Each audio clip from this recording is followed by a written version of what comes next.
And hello. Hey, what's up, everybody? Welcome to FSP episode number 40. Yeah, we're 40 episodes into this show now. It's we're that middle-aged podcast officially. Or you're just a little over like 3 years or 4 years. Yeah. Because it's weeks, not, or I guess not even that. Because it's weeks. So 1 year. Yeah. Oh, wow. Yeah. Wow. Jasper lives in a different time scale than we do. It's awesome. No, we're going to be having some fun today. This podcast is 1 year or 1 day older than I am years. So it's pretty awesome that we're getting up there. We just had PM in the PM episode 50 last Thursday. Did PM and the PM start after the show? I think it did. We just missed so many episodes of FSP off and on. I can't even remember. Did it? I think it did. I think it did too. Yeah. But shout out to the chat. Thanks everybody for hopping in. See Talos Ray hanging out. Deccaddo, what's up? Black Card, what's going on? RSJ fan, how are you doing? Jesse B, how are you? Wilfrey Rosario, what up? Whew, wow. Why so serious? How's it going? Lots of awesome people here, and we're gonna have a fun show today. We got we're also talk about the Game Award nominees were officially revealed today, and that created a lot of conversation. Pentiment reviews came out today as well, which created a lot of conversation as well. There's some other things to talk about. I'm attempting a new position of my camera, so we'll see if you guys prefer side Mav or front Mav. Let me know what you guys like. But we got a little short-handed today. Psycho's out working still, and 3-Bit's also working right now. We have a lot of night workers on the on this channel here, but that's all right. Shout out to Psycho and 3-Bit. If they end up having time, they'll hop in later in the show. But we'll get to two people that are not night workers. They don't prowl the nights looking for work in the streets. Shout out to Jasper. What's up, Jasper? How are you doing, man? Thanks for being here. Yo, doing all right. You got me into that Vampire Survivors game, so I've been playing that. Probably got about another like 5 hours, and then I'll be done with that game. Have all the achievements, so that's what I'm already. Yeah, fuck, man. Like we were gonna review it this week, but I decided to hold off a week because when I was looking at the wiki, I realized there's so much more to it. Like weapons to evolve, that you can use those evolved weapons to evolve into other weapons, and then like there's all these different things I haven't experienced yet. Right? I've gotten to level 100 several times. You know, I've tried new weapons out and all these different things, but there's so many characters to unlock, and there's so many different abilities that I haven't used yet and stuff. So I want to see how deep the rabbit hole goes before giving the it gets review. pretty deep on that game. The only thing I really got left is I just got to get like a bunch of the random characters up to like 100 or whatever. Like that's pretty much my last few achievements. Yeah, and then I'll unlock all the other collectible stuff, and I'll get the last character, and then you just got to grind out some stuff. Right. But I did get excited because I saw that Kate just tweeted out recently that she's gonna give it a shot. She's been teasing this game every time she's seen it, but now she's like, "Hey, I'll give it a go." So we'll see. What the hell? What? There's music. Okay, sorry. I don't know. I heard music come from somewhere. I didn't know where it was coming from. I thought it was my phone. Anyway, hey, what's up, Fuzzy? How are you doing? Not too bad. Man, oh man, just having stuff randomly happen at the house right now. Everybody's deciding to do their own thing in the background, so I do apologize. But man, it's just been fun playing games over the weekend, and a whole bunch of games coming out this week. I'm head first into Vampire Survivors, although I don't think I'm anywhere near as close or as far as you guys are. Yeah. But man, it is a ton of fun, and I'm starting to get the the idea as far as like the combos and pairings and stuff like that. So hopefully I'll be able to make it a little bit further than like level 40 on most of them. Yeah, what I did is I just went to the wiki and pulled up the guide that what combines with what to get your like evolution. So that's what I did for the weapons. I need to play with the wiki on because I have such a shit memory that every time I do a run, I end up like having to wiki everything again to see what Evo's what, you know? Yeah. But you definitely don't want to make the wrong decisions on that because that's the big difference there. If you get the Evos, like at least one decently or like by level 20 something, you know, you're going to be okay. Right. But if you fuck up and you don't get the Evos, you know, you're going to have a rough run and probably not make it. But I'm getting pretty consistent now to where I'm like getting to the 30-minute time limit. You know, I did a hurry one or hyper as a hyper mode or whatever. Yeah, where it's doubles the time or like halves the time, or whatever. Yeah. Yeah. I don't remember which. I was like super fast. I know that. I was like running around like crazy fast, but it still lasted 30 minutes. Oh, okay. Yeah, there's hyper. There's like I have like 7 different fucking modes I can pick from at the end when I start the level. I don't remember the name of them. Jasper found a way to kill the damn Grim Reaper. How did you do that? It's pretty easy. You do it every time now. You just.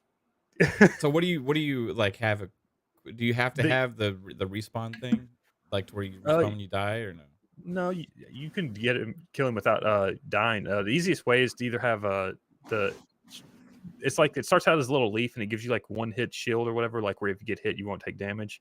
That and then the freeze thing that spins around in circles and freezes them. Those two, like if you have those, you're pretty much set. And if you evolve those to Evos, you're just like guaranteed to kill the Grim Reaper. He's like nothing. Okay. Sweet. I'll work on it. I haven't evolved either of those yet.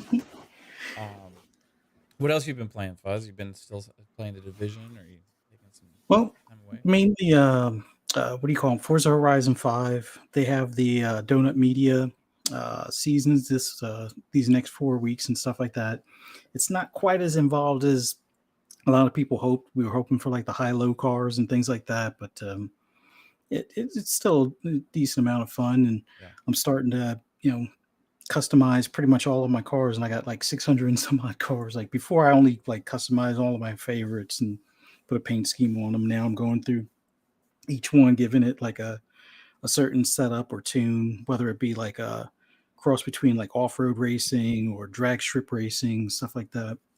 Got a couple of cars, and I'm gonna try to see if we can set up like a street race night or something like that, where it'll be like cars that are good to cruise at like 40 miles to 60 miles an hour and upshift to get it to close to 200 as quick as possible, but keep it under like a certain points level, where it's like a C, well, not C class, but like a B class 700 or an A class 800.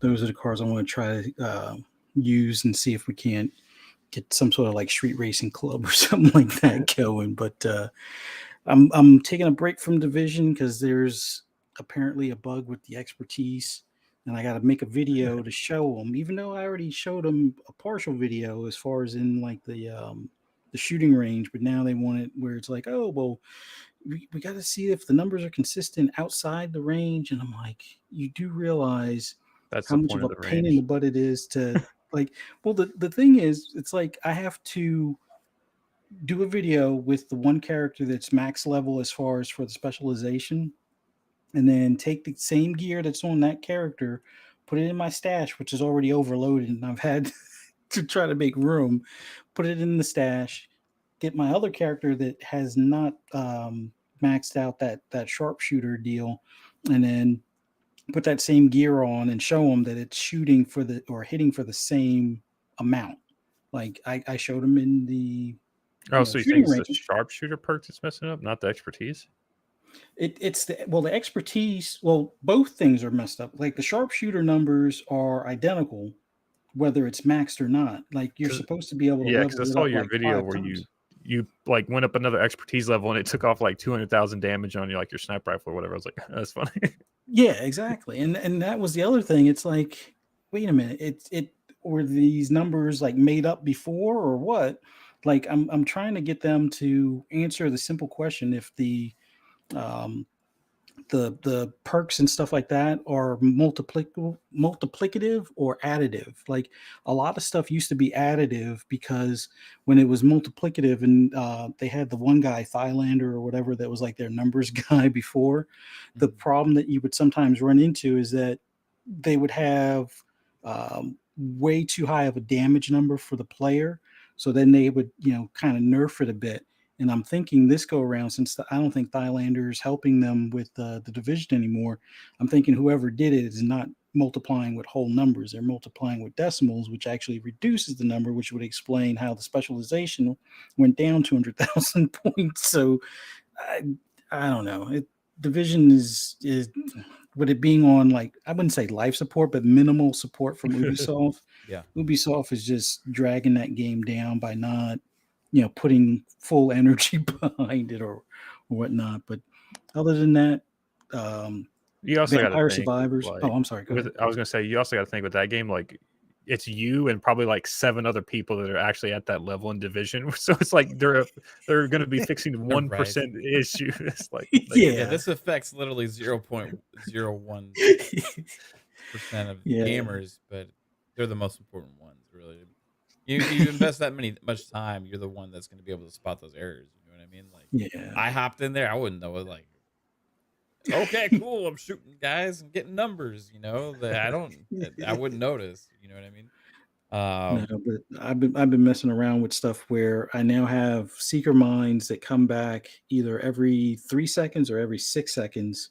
The only drawback is when doing like co-op or, like, I guess the scaling, it slows it down to like 13 seconds or so, which is still pretty quick for the seeker mines, because I think normal, cooldown time is like 30 seconds plus. But I have it where it's still hardwired, which some people have used before, but instead of using the hive, I just heal myself and it instantly gives me back the seekers. And then if the seekers kill somebody, which I have them like maxed out with skill tier 6 because of the pistol, it winds up giving me the refresh because of the chest piece I have, gives me a refresh on any enemies that, once a skill kills an enemy, it refreshes whatever skill's on cooldown. So it's like playing, sometimes it's like I don't even have to use ammo, just throw out seekers. All right, 2 seconds later, throw out some more seekers.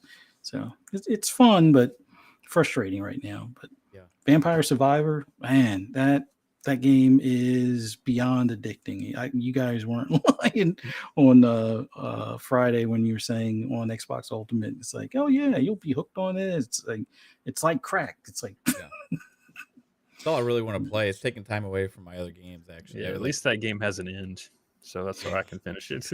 So I've been playing Modern Warfare 2 a little bit, NBA 2K still, Vampire Survivors. Last night I was streaming some Tactics Ogre Reborn. So good. It's so good. People making fun of me in the chat for playing it. Like, they're like, hey, I'm just gonna sit here for 3 hours. I'll have no problem falling asleep, right? Oh god, it just takes me so back to those kind of games, the classic tactics JRPGs and the JRPGs from back in the day. And I feel bad for Pong because I know he would love to play this. He doesn't have a Switch, he doesn't have a good PC to play, he doesn't have a PS5, so it's literally everywhere. But unfortunately, Pong's only playing on Xbox, but he really wants to play this game. So hopefully it comes to it comes to Xbox eventually, because I don't know why Square Enix decides just to release a game on literally everything other than Xbox, right? And even like you could say, well, PlayStation probably paid them to keep it off Xbox. Well, like, why is it on Switch, right? I guess they can only afford to pay them enough to keep them off of Xbox, or is it a Square Enix decision that they didn't feel like it was even worth bringing to Xbox?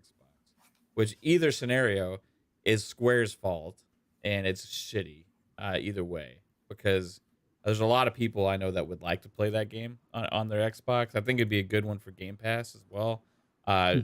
Bring more people into a genre. And again, Square says, hey, we don't understand why we're not selling games in the West, when literally they leave off games off of 50% of the console user base, right?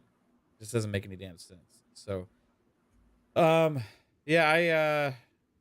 was enjoying the hell out of that game though. So I can't wait to get through that one, and it's one I do want to beat it's a big game though, so it's no slouch.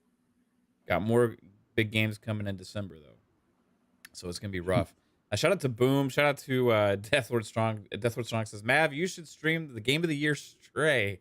I bet you the next big game by the same dev will be called Mutt, and it'll be a dog.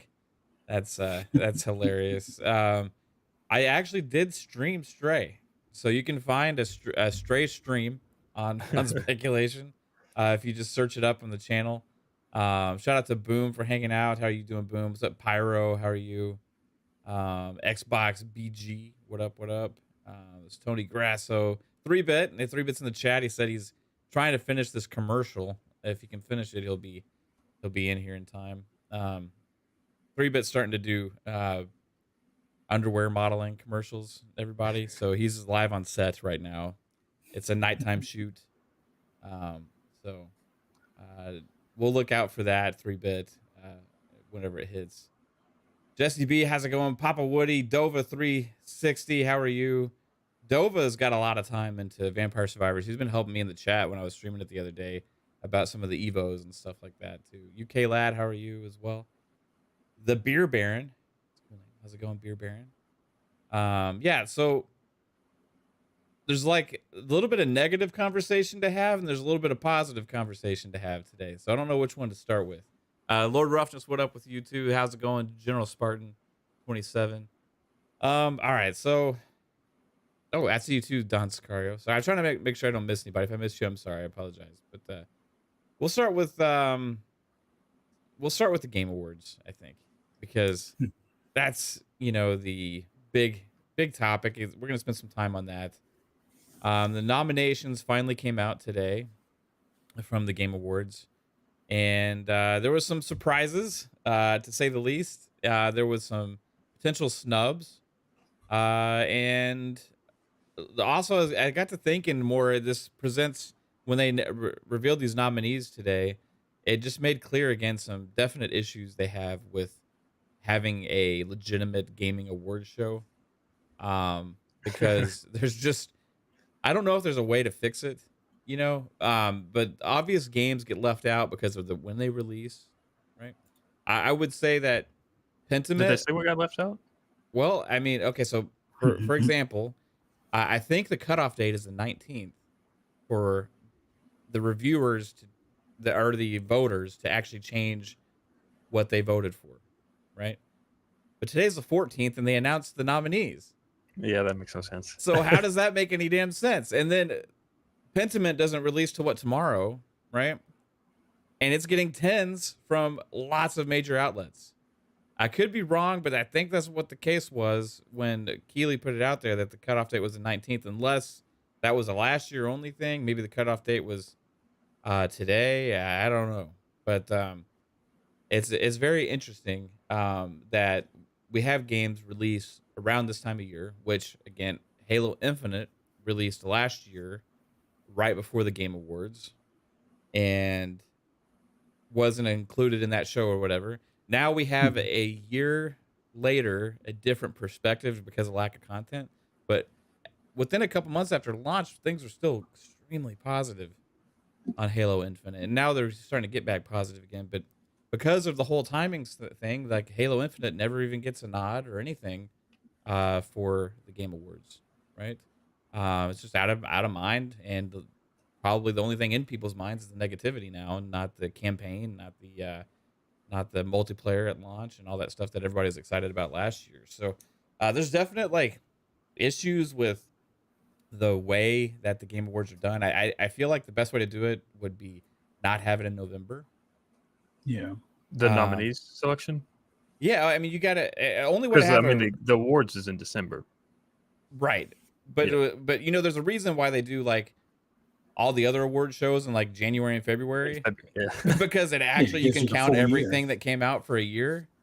But nobody actually counts any games that released late November and December from the year prior for the Game Awards. So you get like a lot of big releases because a lot of big games release around that time that never even get a nod. Like, for example, let's say Callisto Protocol comes out in early December, and everybody's like, "Oh my god, this is one of the best games ever." But by that time, it's a year old. By the time the Game Awards come out, and there's going to be like 100 other games we've played next February, it'll be out of sight, out of mind. This would have been a good year for the Callisto Protocol, right? To potentially have won something. So let's say you had the awards in January or February, like other award shows. Now, I'll tell you why they don't. Advertising for games, holiday season.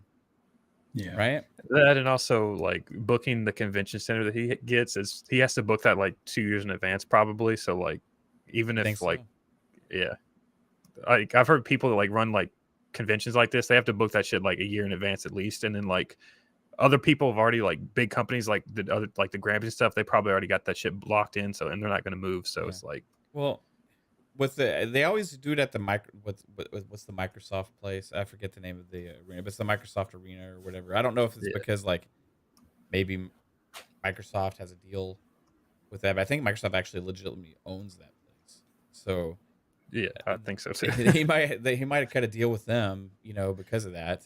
It's a gaming thing. I'm sure he has to.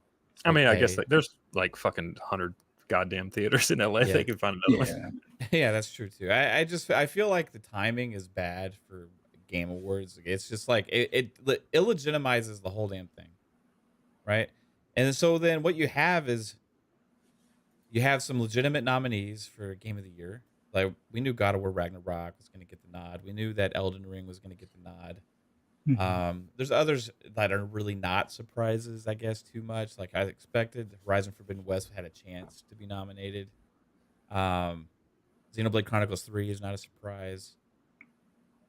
You have a game like Stray just show up, and I'm not trying to shit on Stray because I like I said, I streamed Stray. I enjoy the game. I think it's a good game, right? Do you think they like? The ones that were kind of more a surprise were Plague's Tale, Horizon, and Stray. Like we called pretty much everything else. Like I wonder if like they were like everyone's calling our nominees. Like we got to surprise him. Let's just Plague Tale wasn't pull names out of a hat. Surprising because it did get a lot of positive reception, right? I mean, it's more of a surprise than some of the other ones. Yeah, no, I agree with that too. I think that Stray is the one that stood out for most people because it's like it is an indie game, and if you're gonna pick like an indie game like that one over a lot of the other ones that we've played this year, because this was a great year for those kind of games, And yeah, I'm kind of surprised on Stray versus like Cult of the Lamb, even though I know Cult of the Lamb a lot of people were predicting some tech issues early on, but so did it get nominated Horizon for anything? Forbidden West. I don't believe so. I didn't play Stray, but does it have like an emotional like hook? Like, does the cat like die, or does he find his friends? Or something? I didn't. To be fair, I didn't finish it. Right, and when I look at these things too, I'm not saying what I think is my game of the year. Right, so even though I really like Stray, it still didn't click with the masses to the extent that I would think it would be nominated for game of the year. I didn't care enough to finish it. Right, but what I played, it was basically you're walking around talking to these robots and stuff, and you're trying to kind of solve puzzles and stuff to advance through the levels and stuff, right? Yeah, I find could your see way. like maybe if there was like a super emotional hook at the end or something, like maybe people like really connected with that game, but no, I didn't care about that. I mean, the connection is you got cat or people that are cat people like myself that like the game, but I still think Cult of the Lamb would have been a cat game. Is why yeah, because there really aren't too many games that focus on cats. I mean, you'll have dogs that you can pet in a lot of games, but very rarely do cats get attention. So it's kind of a nod for that. But I would say, considering how many people were talking about Stray when it came out versus Cult of the Lamb, I think Cult of the Lamb should have got the nod over Stray. Yeah, Not taken away from Stray. Stray got I think a lot more talk than Cult of the Lamb, I feel like. I don't know. I mean, I think it did only because of the exclusivity aspect of it, right? Yeah, not necessarily because it's also was the like first big like when PlayStation's new tier system, is the first day one thing they had from Annapurna, who's another critical darling publisher, right? And they make a lot of great games. Last year, I think they had Artful Escape. I think is what it was called. Was that last year? I think so. Yeah, I that think was it was this year. last year. That was last year. Yeah. So they had that, and that got nominated for a lot of things. But I'll go through the nominees, official nominees: Plague Tale Requiem, Elden Ring, God of War Ragnarok, Horizon Forbidden West, Xenoblade Chronicles, and Stray. Literally like 1, 2, 3, 4, 5 of those out of the 6. I'm like, okay, like I could have predicted that, or I don't know anybody that was suggesting Stray for Game of the Year, and I don't know exactly how it happened. I don't know their voting system or whatever, but the interesting thing is like, obviously we always say review scores don't matter, right?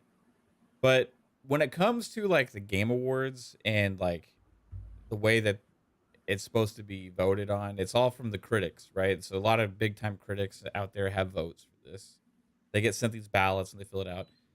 Well, a lot of these critics and stuff are the same ones that are writing the reviews for the meta scores for meta that ended up getting aggregated on Metacritic and OpenCritic and all that stuff. So you would think a game that has like an 88 or 89, like that was a very very made popular title or whatever that was out there a lot, would have a stronger chance than something like that got like an 83, right?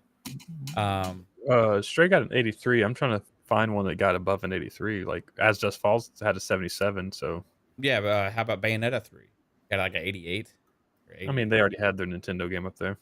Well, so they got three PlayStation games up there, though. You know what I mean? Like Stray's their indie artsy fartsy, and then the other one's just maybe an Xbox game. What about Splatoon? What did it get? Or what about Kingdom Sparks of Hope? Splatoon 3 got an 83, so same as Stray. Yeah. What about Immortality? Immortality is like an 88. No, that's an 88, I think. And what was Cult of the Lamb? Cult of the Lamb was in the mid 80s, I think, as well. So I'm just saying, like, indie darlings, right? That's kind of where we can put that up there with. Yeah, Immortality got 88. And Immortality was like wowed a lot of people. It was like one of the best reviewed games of the year. It did get nominated for Indie Game of the Year. But it just kind of seems out of place to me. And I'm not saying it's all review scores matter, because I think a lot of AAA games get lower scores sometimes than they would deserve. Like Guardians of the Galaxy I would have thought it should have deserved a nod last year for the Game of the Year, and it only got like 83, 84. You know what I mean? But indie darlings like this usually review higher, than the AAAs where people have the crazier expectations. So I don't know. Fuzzy, do you feel like do you feel like something was snubbed out of Stray's place, or? Well, from a timing standpoint, I would have figured Pentiment should have been considered. Okay. Stray was kind of the oddball for me. Like I said, I thought Cult of the Lamb would have been. So yeah, Sifu's another one. I found the top indie game I think this year, and it's Neon White by Annapurna, and it's a 90. Oh yeah, 90. Yeah. So what about that one? Right, and that's another one. Yeah, they got snubbed. Neon White got nominated, I think, for like Action Game of the Year or something like that. Now, to be fair, it didn't get talked about in social media as far as like the gaming social media space as much. I mean, there were a few people on our timelines that were playing, but I don't know. Like, I think it was the selections are valid, but I would have just preferred to see Cult of the Lamb over Stray. There's a lot of like Immortality. Where was the other one? I mean, there's probably some AAA games that got Tunic. Both got Immortality. Tunic both got an 88. There's another indie game called Rogue Legacy. I just saw one. Oh, the Shredder's Revenge got an 87. So it's like 2 Point Campus got an 87. That was really Shredder's Revenge was really talked about, right? Yeah. 2 Point Campus. They got nominated for like a different category as well. Most nominated, Sony Interactive with 20 nominations. Annapurna had 11. Nintendo had 11. Bandai Namco had 8. I'm thinking those are all Elden Ring. Elden Ring. Riot Games got 6. Probably esports stuff. Esports nominations. EA got 5 probably sports game nominations. Focus got 5. Finji, who's Finji? Whoever You don't know if Finji is? Finji got 4. Way to go, Finji. Square Enix got 4, and WB Games got 4. So, God of War Ragnarok had 10 nominations. Elden Ring had 7. Horizon Forbidden West had 7. Horizon Forbidden West had as many nominations as Elden Ring. It's pretty surprising. Stray, yeah, they came out at the same time, so why not? Stray had 6. Plague Tale Requiem had 5. COD had 3. Surprising. COD actually got nominated for something. Immortality got 3. Neon White got 3. Sifu got 3. Tunic got 3. Xenoblade Chronicles got 3. Yeah. So let's move into some of these categories. I guess I feel like honestly, I could go randomly and just pick 10 games that I feel like should be there over Stray. But ultimately, it doesn't matter. It's personal opinion, right? Yeah. I saw some people saying like As Dusk Falls should be there. I think that like that's a good game. I wouldn't say Game of the Year nominee, right? I think Best Narrative or something is a good category, which I think it was nominated for that. But it's got like a 77. You know what I mean? So obviously the critic overall perception of that game wasn't as high. You know. So Boom says Game Awards voting closes on December 7th. Is that for real? How do they? I think that might be the community vote, like our vote, not necessarily the critics vote. For the community vote for some of the community awards. Okay, all right, yeah, that makes sense. All right, so let's see what else. What are their nominees? I got to go to the Game Awards website, dang it, because he didn't make it easy, and I don't want to bring up that video again. I want to go through and we can kind of pick apart and see if there's some snubs. Halo Infinite could have been there. I mean, it should have been, but it didn't get a chance to last year because of the release date. It came out in like November and December or whatever. Right. A lot of times games that come out in that time frame get snubbed. Like I think Assassin's Creed Origins got snubbed one year. Didn't Immortals Phoenix Rising or something get snubbed? Yeah. Star Wars Fallen Order. Yeah, the Jedi Fallen Order was the other big one that they just forgot about, or it seems like it was almost intentional that they forgot about it the following year. I think, like you were saying before, Callisto Protocol, although I guess because of it when it's coming out versus, like you would think if there's an early release for the critics at least, that it should be held for consideration, but I don't know. It just seems weird. So 2022 nominees. So Best Game Direction. Elden Ring, God of War Ragnarok, Horizon Forbidden West, Immortality, and Stray. Horizon Forbidden West, I mean, it's like, I don't know. Yeah, that's cool. I'm not gonna like it. It's okay. Best Game Direction? Yeah, Best Game Direction. Okay. Best. I'm picking these apart. They don't ultimately. It's pointless because these don't even fucking matter at all. Yeah. You know what I mean? I mean, no one even watches it for this anyway. They just watch for the fucking commercials. It's just like proving the fact that like these don't matter even more. Though I mean, these are an excuse to be able to sell ads and be able to do marketing for games.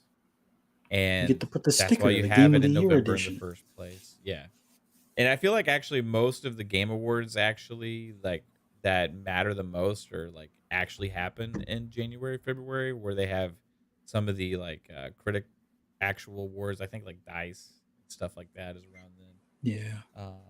Was it BAFTA or something like that? Yeah, BAFTA. I think that one, like Psychonauts 2 won that last year, which also didn't like hardly get anything at like the Game Award, the Keeleys last year. Let's see, what is this category? This is Best Narrative. As Dusk Falls, I take it back, was not nominated for as Best Narrative. As Dusk Falls was not nominated for anything, I don't think. Wow. I don't think it was either. What was that? I said I don't think it was either. Yeah. I've kind of been looking through them. I'm really surprised at how different that game was and how it kind of changed and made like a new genre within like console gaming and stuff, and how much attention it got with people loving it that it didn't get nominated even for like Best Narrative, because that story was amazing, and all the branching story paths and all that stuff. That is a big snub. That might be the biggest snub here. Literally, the whole top row of this nominee thing is like the same games. Yeah. Yep. So the best narrative Immortality, Horizon Forbidden West was nominated for best narrative.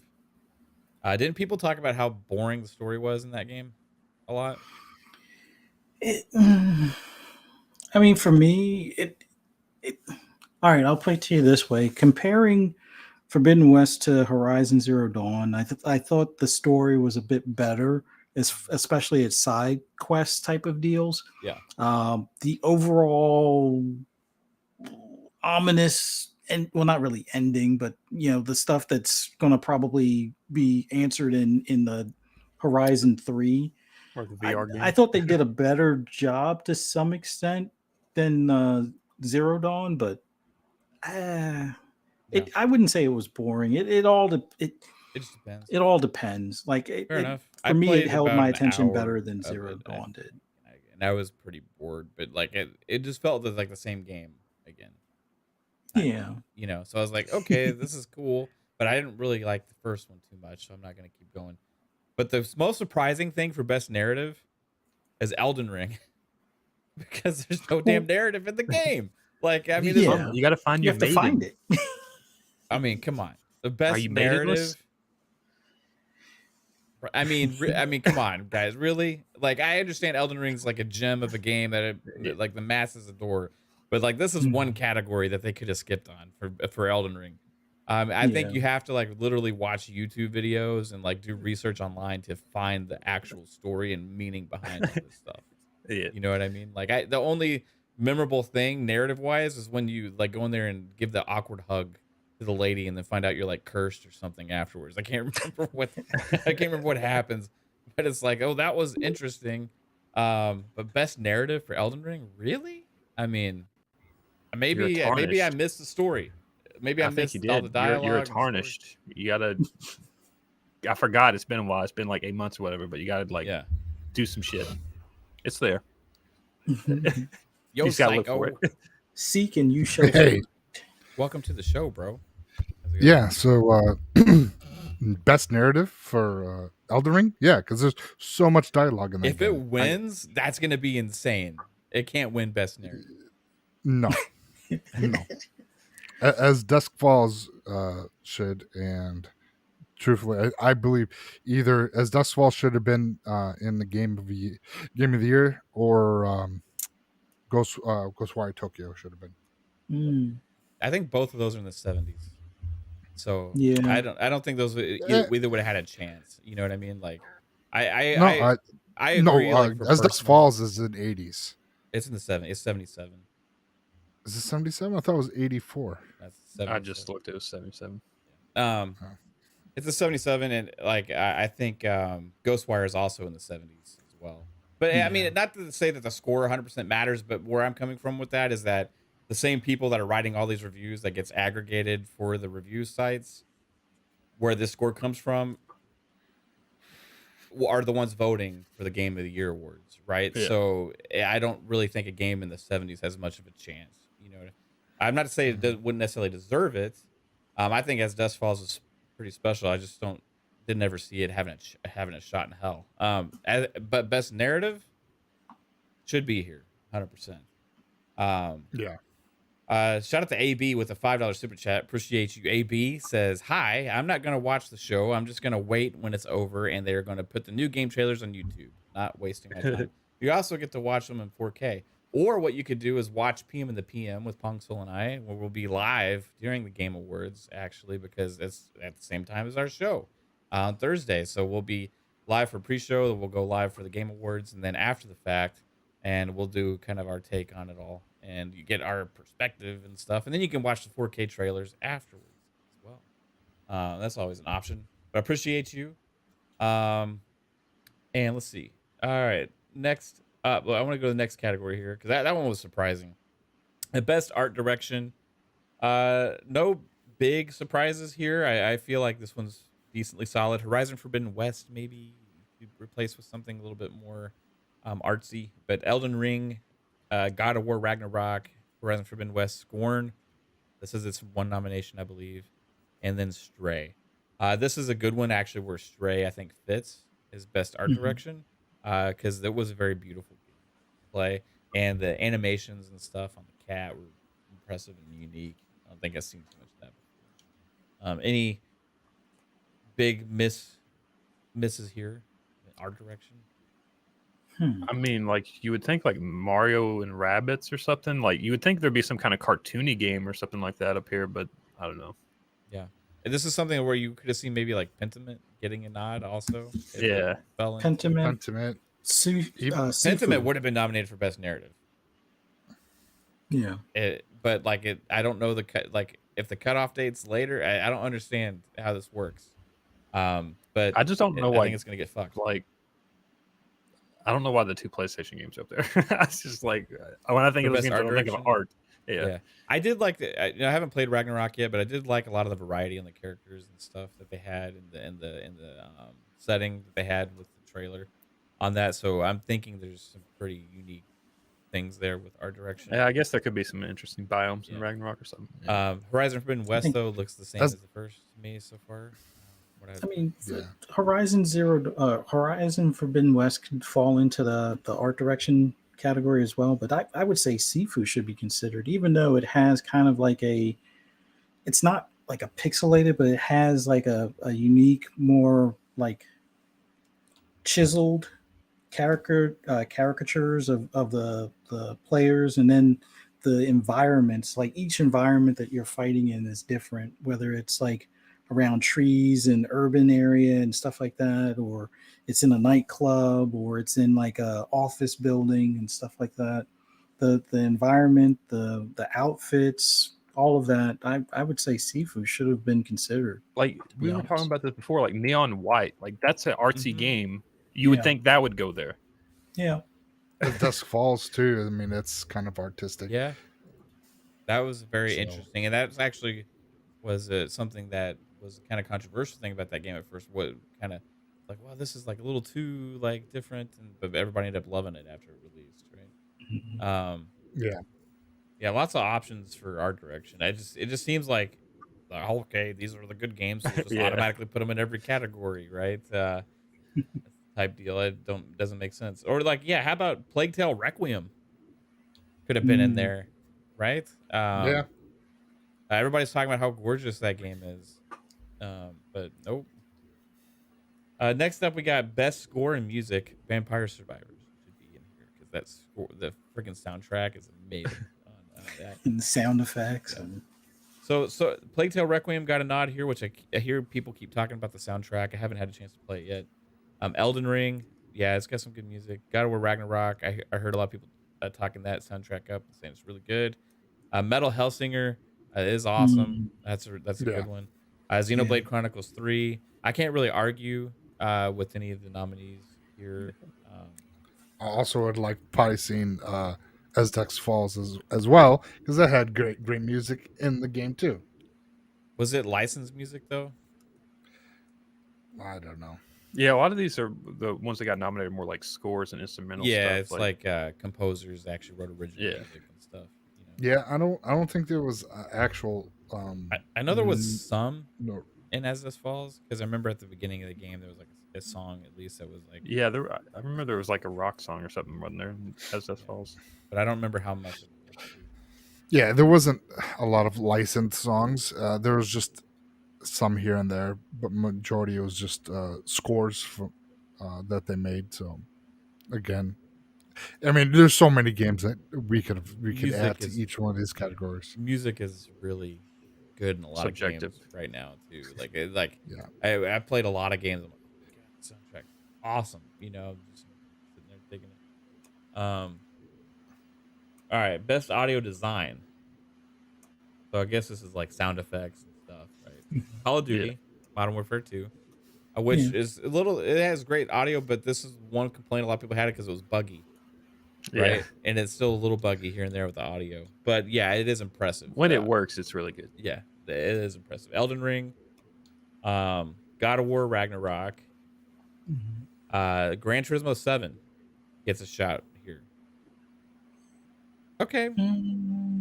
I don't like. I don't know if they're talking about the cool jazz music when you're in the menus, or if you're talking about the tires and stuff like that. This is something at audio design. I would think something like Metal Hellsinger would have had actually, because the whole game is designed around the music and hitting the beats and stuff. So that's kind of the audio design category. It's got to be extremely difficult to do that, I would think. Horizon Forbidden West again, for audio design. So interesting. There's a lot of games that have amazing music that aren't even considered. I don't think it's just like a checklist of names. Literally, there is 3 PlayStation games in the audio design category, and then there's Elden Ring. When I think audio design, I think more like gun sounds or car engines, stuff like that. So I could kind of see those, but like I don't think of music when I think of audio design. No, yeah, but I was saying when I was saying Metal Hellsinger, for example, on that one is because it is designed within the gameplay. Yeah. Right. So like it's a little bit different, going above and beyond. Right. All right. So we'll move on from that. Best performance. You got Christopher Judge. Obviously, you got the Immortality actress. You have God of War Ragnarok. I think is that the kid that is Atreus. Is that his name? Yeah. You got the boy and then KhAOS. Yeah. And then Horizon Forbidden West, Ashley Burch, and Plague Tale Requiem, Charlotte McBurney. So no surprises there. As I was actually honestly expecting to see somebody from As Dusk Falls in that list as well. Wait, that's the Horizon Forbidden West chick. Isn't that Tiny Tina too? I think so. Yeah. Yeah. Pretty sure. Games for Impact. As Dusk Falls gets a nomination here for a thought-provoking game with a pro social meaning or message. I guess the pro message there is don't go into a hotel and shoot somebody, or don't go into somebody's house and shoot them and steal stuff, and don't kill cops and stuff like that. I think that's probably the message they're sending in As Dusk Falls. There was a Memoir Blue. I don't know what that is.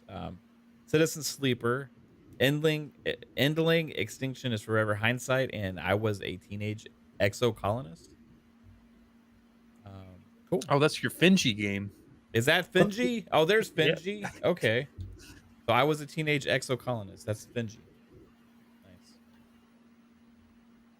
And what was the other one? The Extinction, Endless Extinction, or something like that? Yeah, there was. I think that's the Fox game. Endling Extinction is Forever. Yeah, it has a bunch of foxes on the cover. Yeah. Yeah. Endling Extinction is Forever. That's from Hero Beat Games. You play as a fox. Looks like. Mm-hmm. Next category is Best Ongoing. Here's another snub category here for sure. Apex Legends, cool. Destiny 2, cool. Final Fantasy 14, again, cool. Fortnite and Genshin Impact. I mean, there's so many live service games now here, but like I feel like Xbox is kind of the king at some of these franchises now, and you have a new one that just released. Well, I mean, Halo's not going to get that. Well, not Halo, but I'm talking about Grounded. Yeah. Sea of Thieves. Sea of Thieves was there like the last 4 years, so it's like, come on, let's give them a break. Right. Final Fantasy 14. How old is that now? That's been in there for longer than Sea of Thieves. Yeah. Destiny 2. How long has Destiny 2 been out? You know, Fortnite. I mean, like holy crap. Horizon. What do you call them? Forza Horizon should be in there as far as Forza Horizon 5. Genshin Impact, I get it's a huge phenomenon. You know what I mean? If you're gonna get like the most popular ongoing game, give it to Candy Crush every year. You know what I mean? That's like biggest one. Call of Duty, Warzone. You know, like but like it just seems like it's just random stuff here. It just doesn't make any sense. But you had a new one that was in preview that had launched critical acclaim again, and has grown a huge player base while it was in preview and actually officially launched this year. Not get a nod. And that's Grounded. It just doesn't make sense. I mean, but it's maybe ongoing support has to be out longer than a year, and they don't count that as longer than a year. So it's not even included. Like it could get next year's, but maybe. Yeah. I just trying to find a category to fit that game into. You know what's going to break that thought process, Jasper? when Factions gets released and it's nominated first year. That's true. Yeah. Well, because people forgot that it was supposed to release like 8 years ago when that comes out. Best indie, again, interesting here. We got Stray. That's where I think it belongs. There, I think Seafood, not Seafood. Fuck. Sifu fits. Yeah. Neon White, Cult of the Lamb, Tunic. I can't make a bunch of arguments here. I mean, Tunic is Finchy. Oh, is it? Tunic is Finji? I would like to see Vampire Survivors in this one, honestly. I think that came out. Well, that was early access, I guess. Yeah, it's nominated for something. Yeah. Here. Okay. I don't remember what it is, but it is nominated for something. Yeah, there's 5. How come there's 6 Game of the Year award nominees and only 5 in other categories? They kind of do the Oscar things where they give like 10. You know, like Oscars started doing like 10 nominations. Best mobile game. I'll skip that. Marvel Snap is nominated, everybody. Nice. So you can actually sign in to vote for that. I highly recommend everybody voting for Marvel Snap so we get more games like Marvel Snap. Best community support. That's sounds like the a dumb same award. One is the that's the best ongoing game. Like it's literally the same people up there except No Man's Sky. Innovation and accessibility. Here's As Dusk Falls. I agree with that. Last of Us Part 1. Just not the remake, just the first one. The remake of the remake, I guess, is what they're talking about. The remaster remake. Yeah, I guess it has some good accessibility options. Best VR stuff. Is someone playing like Candy Crush or some shit? I keep hearing like things popping or something. I don't know. Best action game, Bayonetta 3. I thought that one. Vampire Slayer.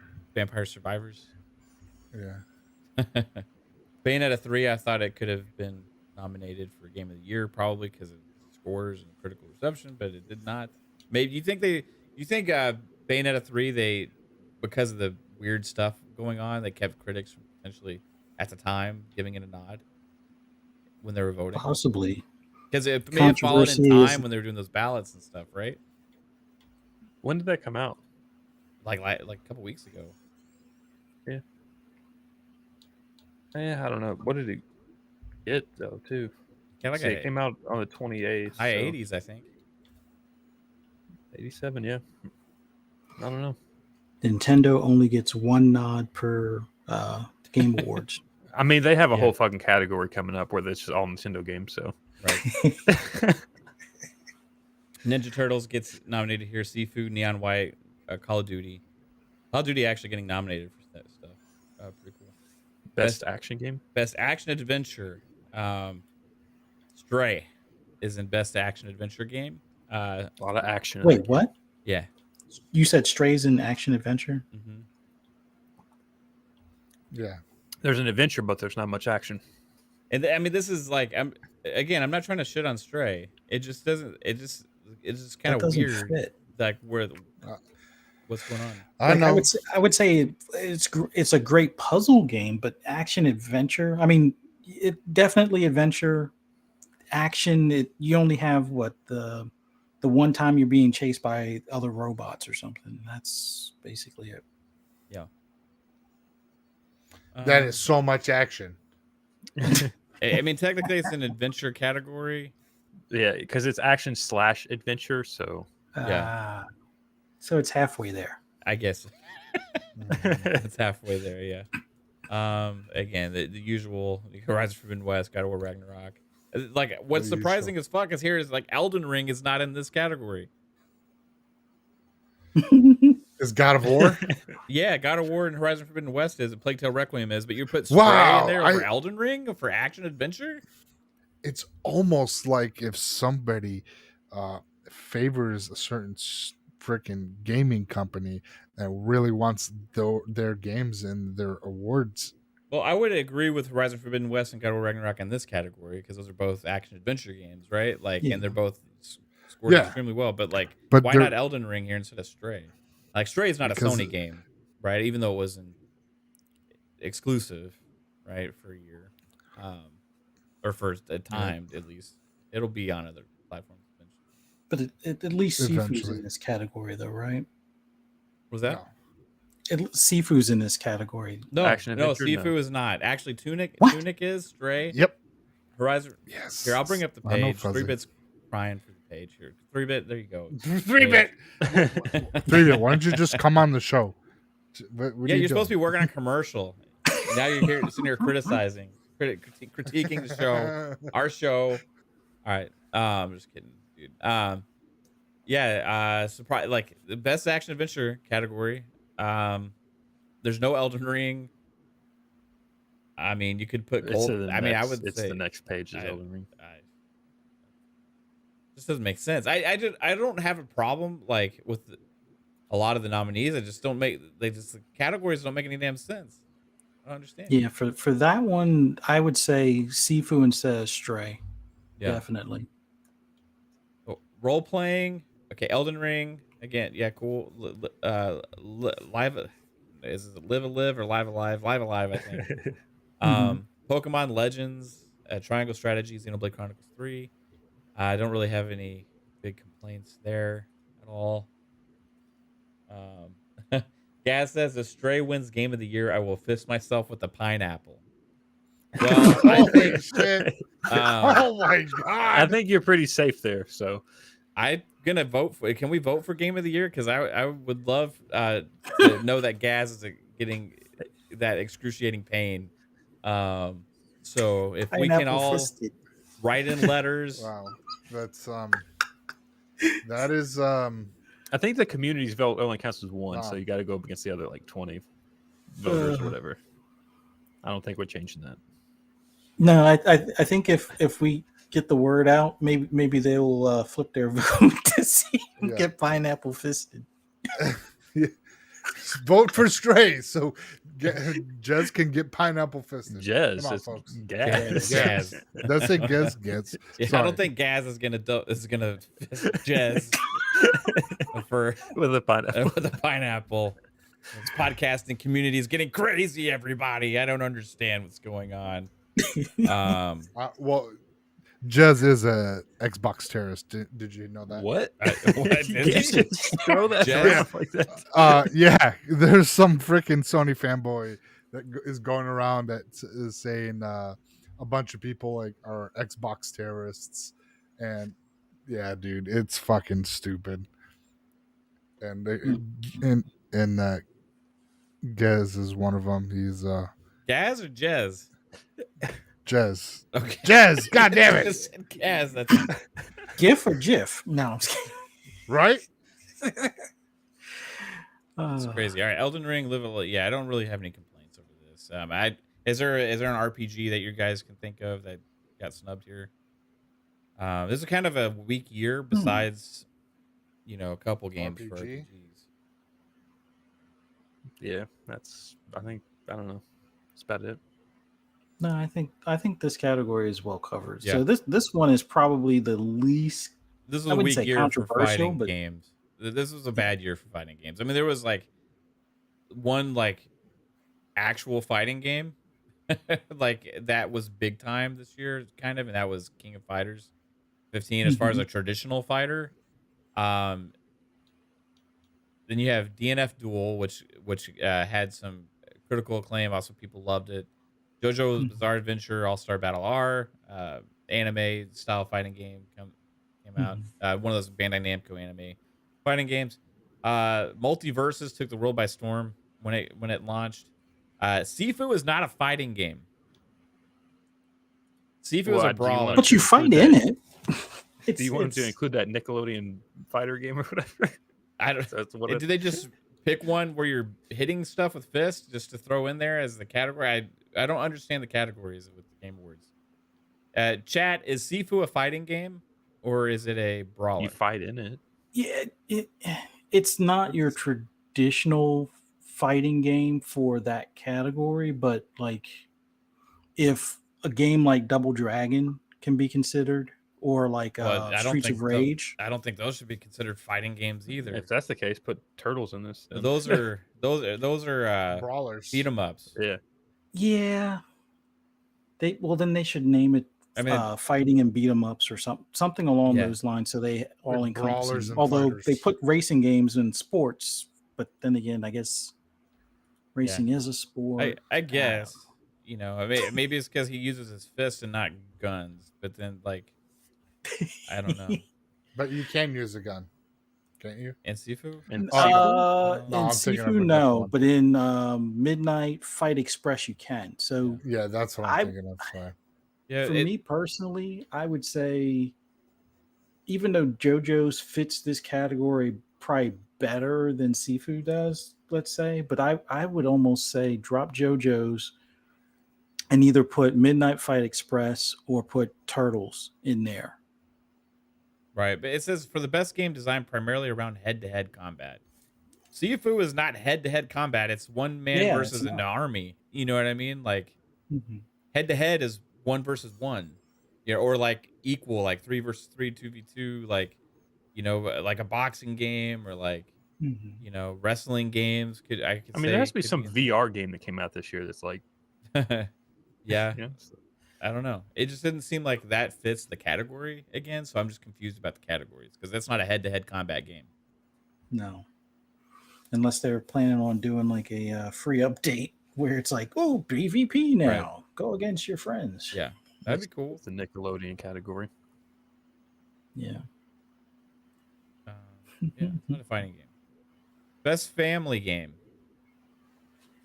Kirby and the Forgotten Land, Lego Or Star the Wars, Nintendo, I mean. Saga. Yeah, it's Not all Nickelodeon, Nintendo stuff here. It literally is Except like Star all Wars. Nintendo stuff here. I mean, all these games are on the Switch, right? Star Wars is the only one that's multi-plat. It's crazy. You got 4 Nintendo games here. It's like pretty much a clean sweep there for the Switch. Might just call it best Nintendo game. Do we have that this year? Is best Xbox game, best Nintendo game, best PlayStation game? Like they've done that in the past. No. They got rid of that because there's no Xbox games this year. Wait, you know what game is being snubbed in this category for the best family game? That Disney thing. Dreamlight Valley. Yeah. It's not. You can only play that solo though. Right, at least right now. So. What about Grounded? Grounded would have been a great one for best family game. You know, it's too violent. They even have marshmallow spiders. If you're not having it for best ongoing, you could have it for best family. That's a good one, Psycho. I agree with that 100%. Wait a minute. I didn't think Dune Space Wars was even released, was it? Yeah, that's a RTS. Came out in I think like February or March. Came out earlier this year. Okay. All right, so we got Best Sim Strategy, Dune, Spice Wars, Mario Rabbids Sparks of Hope, Total War Warhammer 3, 2 Point Campus, and Victoria 3. Cool. No really arguments there. Best Sim Strategy game. Cool. Sports and Racing. Fuck? F1 22, FIFA 2020, FIFA 23, NBA 2K 23, Gran Turismo 7, Ollie Ollie World. Okay, cool. What is Ollie Ollie? Oh, it's a skateboarding game. Yeah, it's like skateboarding game. Then we got Best Multiplayer. Ninja Turtles, Splatoon 3, Overwatch 2, Multiverses, and COD. Fair enough. That's going to be a tough category. Yeah. Any other multiplayer games that stood out this year that weren't included with this? No. I'm trying to think of something that took the world by storm, you know, like multiplayer wise, you know. There was a weak ass year to begin with. You know, there's a couple big standouts, but this year's hard, I think, because there was so much like missing, so many delays, you know. Yeah. All right, so next, what do we got next? We got Content Creator of the Year. Oh, Nibelian. He just left Twitter. Right on. Yeah. So Carl, I literally don't know who anybody is here except Nibelian. Only heard of 3 of these people. I've only heard of Nibelian, and he left. So I can't, like, I don't know. Do we vote for Nibelian just because we know who he is? That's what I did. Right on. But like, he's not doing anything anymore, is he? Or is he still doing Discord? And No, he's just stuff like off that? Twitter because he doesn't like Elon Musk. Okay. I thought it was because he said that he was like nobody was signing up for like the Patreon and stuff like that. That's what he said on his tweet. Like, I guess it's not as nobody wants to sign up for things paid for things on Twitter. Well, it was he had Discord. He had to pay for Patreon, and it was like all he was really doing was, just like what Pong and all of us do in our DMs, post things other people posted. So it's like, I could do that for free, but yeah, let me pay you to do it for me. I'm not Thanks. complaining if he wants to make money on it. It was whatever. I mean, it's his thing, you know. He's been doing stuff for a long time. I mean, people know who he is because he gives news and he looks for things and stuff like that. It's just like, I remember I think they said something like that when he left. So I don't know. Nobody. Yeah, gets he my said he vote. couldn't monetize it to some extent, but Right. yeah, I can't see leaving Twitter just yet. I mean, it hasn't, melted. So there's too many people. I'll go down with the ship. If Twitter crashes, I'll still be there. You know what I mean? Who knows what's gonna happen? It's an interesting wild ride right now. I did set up a Mastodon account just in case, right? Just in case. It's like Twitter, not as good as Twitter by any means. I've never even heard of that. Yeah, okay. it's like a Mastodon. Yeah, it's a thing. You know, Aaron Greenberg signed up for it. I saw like Paris and the other people started posting links. So I went ahead and made one. There's a few people on there. And it's like a Discord crossover between Twitter and Discord, kind of. Right. It's like they have all these different servers and stuff. It's pretty confusing, but you can follow people just like Twitter and interact just like Twitter. It's just a little different. So interesting. They've doubled. Like I saw like in the first 3 days after the whole Elon thing, like they've like doubled their user base because people like making accounts like just in case like Twitter crashes, because there's not a good replacement for Twitter. Right? There's not a good replacement for it. There's nothing exactly like it, right? So there's nothing. And the thing is that, you might hate what Elon is doing, but I guess he's trying to keep it from bleeding out, I guess, or I don't know. He shouldn't have bought it then if he can't afford to. Well, I don't know if he was. It's like after he said he was going to, he said he backed out. Because Twitter hasn't made money ever since they've been around, so he's trying to actually turn that ship around and actually get them to make money. Yeah, and then the courts made him buy it. So but he put in a bid originally to buy it. Like I don't know. Here's the thing. Like I don't really care. I don't have anything against like all the political aspects to this stuff. I don't give a shit about any of that. I just want Twitter to stay and be Twitter. It's not going. There's too many people on it. Yeah, there's too many people. It's too valuable because of that aspect alone. It's just crazy. All the nonsense. A lot of the stuff I predicted was going to happen, what I said I was worried about with the whole thing that was going on, ended up happening within like the day they did it, right? So I'm kind of glad that happened because now people got to double check their sources before they just.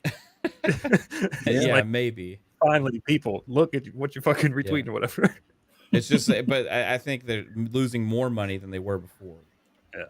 Yeah, because of everything that's happened. So it's actually having the counter effect so we'll see what happens. I don't know. But anyway, I don't want to keep talking. Yeah, we'll get back to gaming. But if you guys follow me at Discord, YouTube, I'm going to talk more in the community there. And also I have that Mastodon account too. So if anything ever does happen, I don't think it's necessarily going to, just on the like less than 1% chance, you'll be able to find me on other places. So. All right. Best debut indie. Okay. Vampire Survivors. This is the one that I got nominated for. My game of the year. It actually is. I'm not shitting you. It's my game of the year. Now I don't necessarily think it has to be voted for game of the year. It's just my personal game at this point. It could change in December. Midnight Suns and Need for Speed Unbound come out. One of those could get the nod. Like those come out in December. You can't vote for those. Yeah, If you go they don't find these- exist.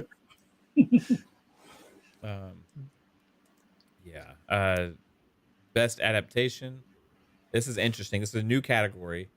So they're starting to do movie and show like not nominations for adaptations of games. Well, I actually like this idea. Halo didn't get up here. It did not get nominated. Halo, the TV show, did not get a nomination here. Arcane, League of Legends, that was really popular. Cyberpunk Edgerunners was crazy popular. The Cuphead show, crazy popular. That is 3 Netflix shows back to back to back. So it goes to show you why Xbox made that deal with Netflix, right? For Gears. Sonic the Hedgehog 2, and then Uncharted. So gaming stuff is getting good on TV and movies. I'm actually kind of surprised the Cuphead show is on there over Halo. Halo had a lot of more Bless you. Sorry. Thank you. I try to unmute myself. Yeah. Well, you need to mute yourself, not unmute yourself. Yeah, whatever, man. Most anticipated game: Final Fantasy 16, Hogwarts Legacy, Resident Evil 4, Starfield, and The Legend of Zelda: Tears of the Kingdom. I feel like you could have put 20. Yeah. What do you think is going to win this? One that people are talking about is either Starfield or Legend of Zelda. It's like, yeah.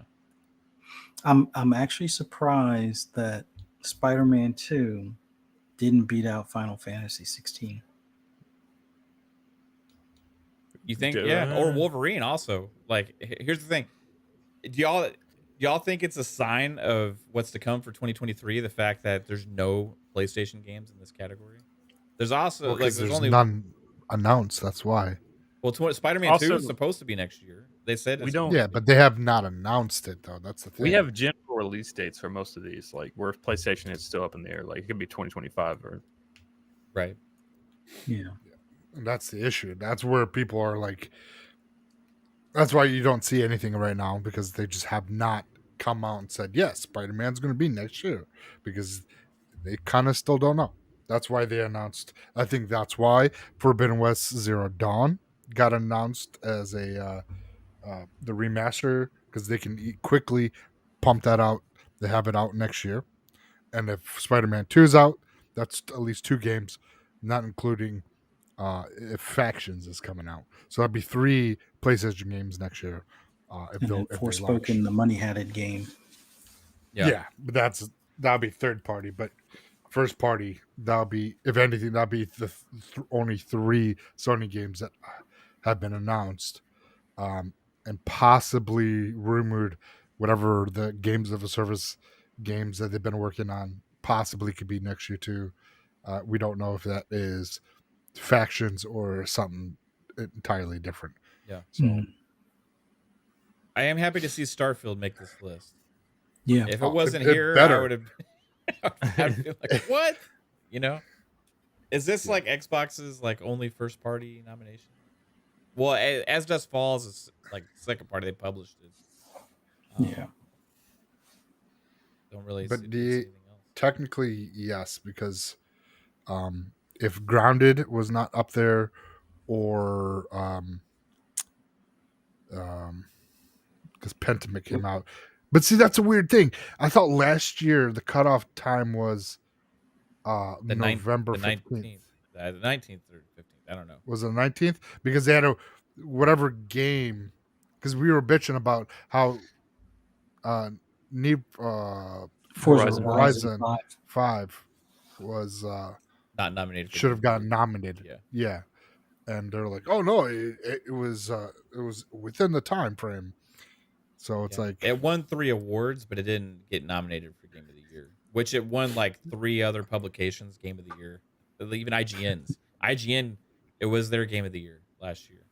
The fact there's an issue with the balloting system and how they do their votes for the games. Like they ask for these things too soon.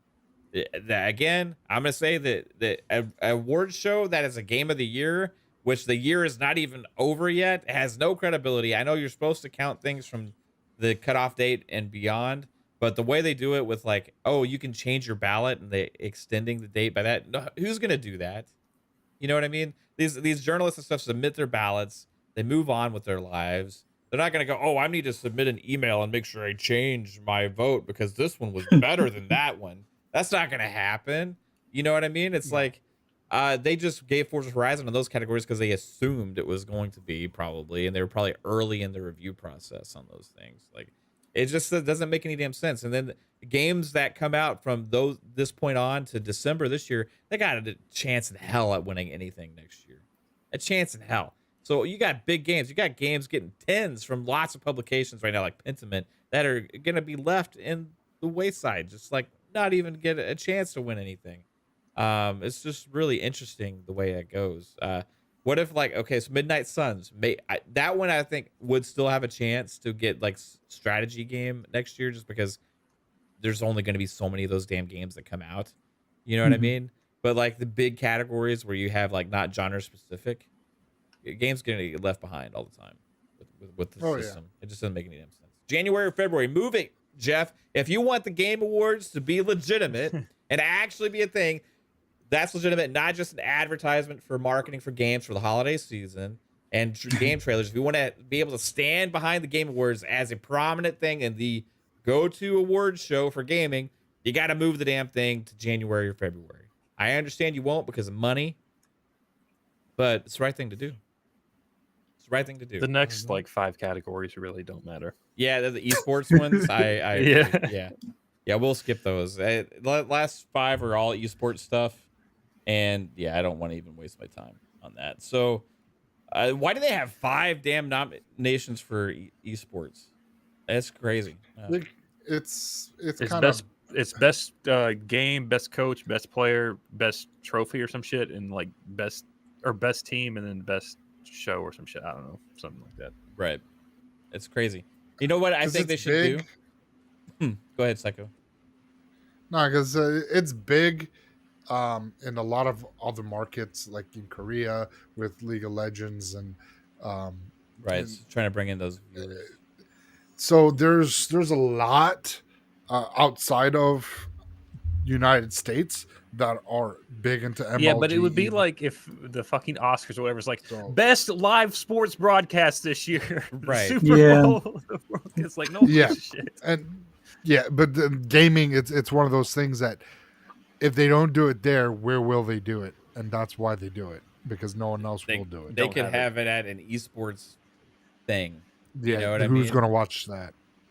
The esports fans, like the same. Yes, but for the normal public, they won't go watch that. But if you have it in this, they're like, oh, esports.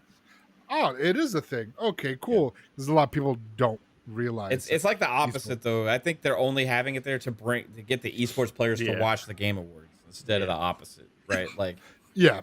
Well, it's going to be interesting when Microsoft does finalize his ABK deal, when they now own MLG, and see what happens, what they do with that. Best esports brought to you by Microsoft. You're going to see that, because you got Sony that with Evo they only do pretty much fighters, and you got MLG that does pretty much almost everything else. Yeah. So now, will Halo, the HCS, will that be a part of MLG now as a tier? The Halo Championship Series, probably. Yeah. I don't know how they'll do it, because right now it's all ABK stuff is all in the in MLG. If they keep running Activision independent like they do Bethesda, I don't think Halo will join them. Yeah, we'll see. I don't know. But I mean, you're going to be able to have a lot of opportunities in those esports tournaments and stuff for game announcements and reveals and things, at least revolving around those franchises. You know, so that'll look kind of like they do now. But I think maybe you could sprinkle in some commercials for some other Microsoft products and stuff like that, and Game Pass and all those kind of things. Really push the Game Pass to the esports crowd. You love this game, get Game Pass, because Call of Duty's in there now.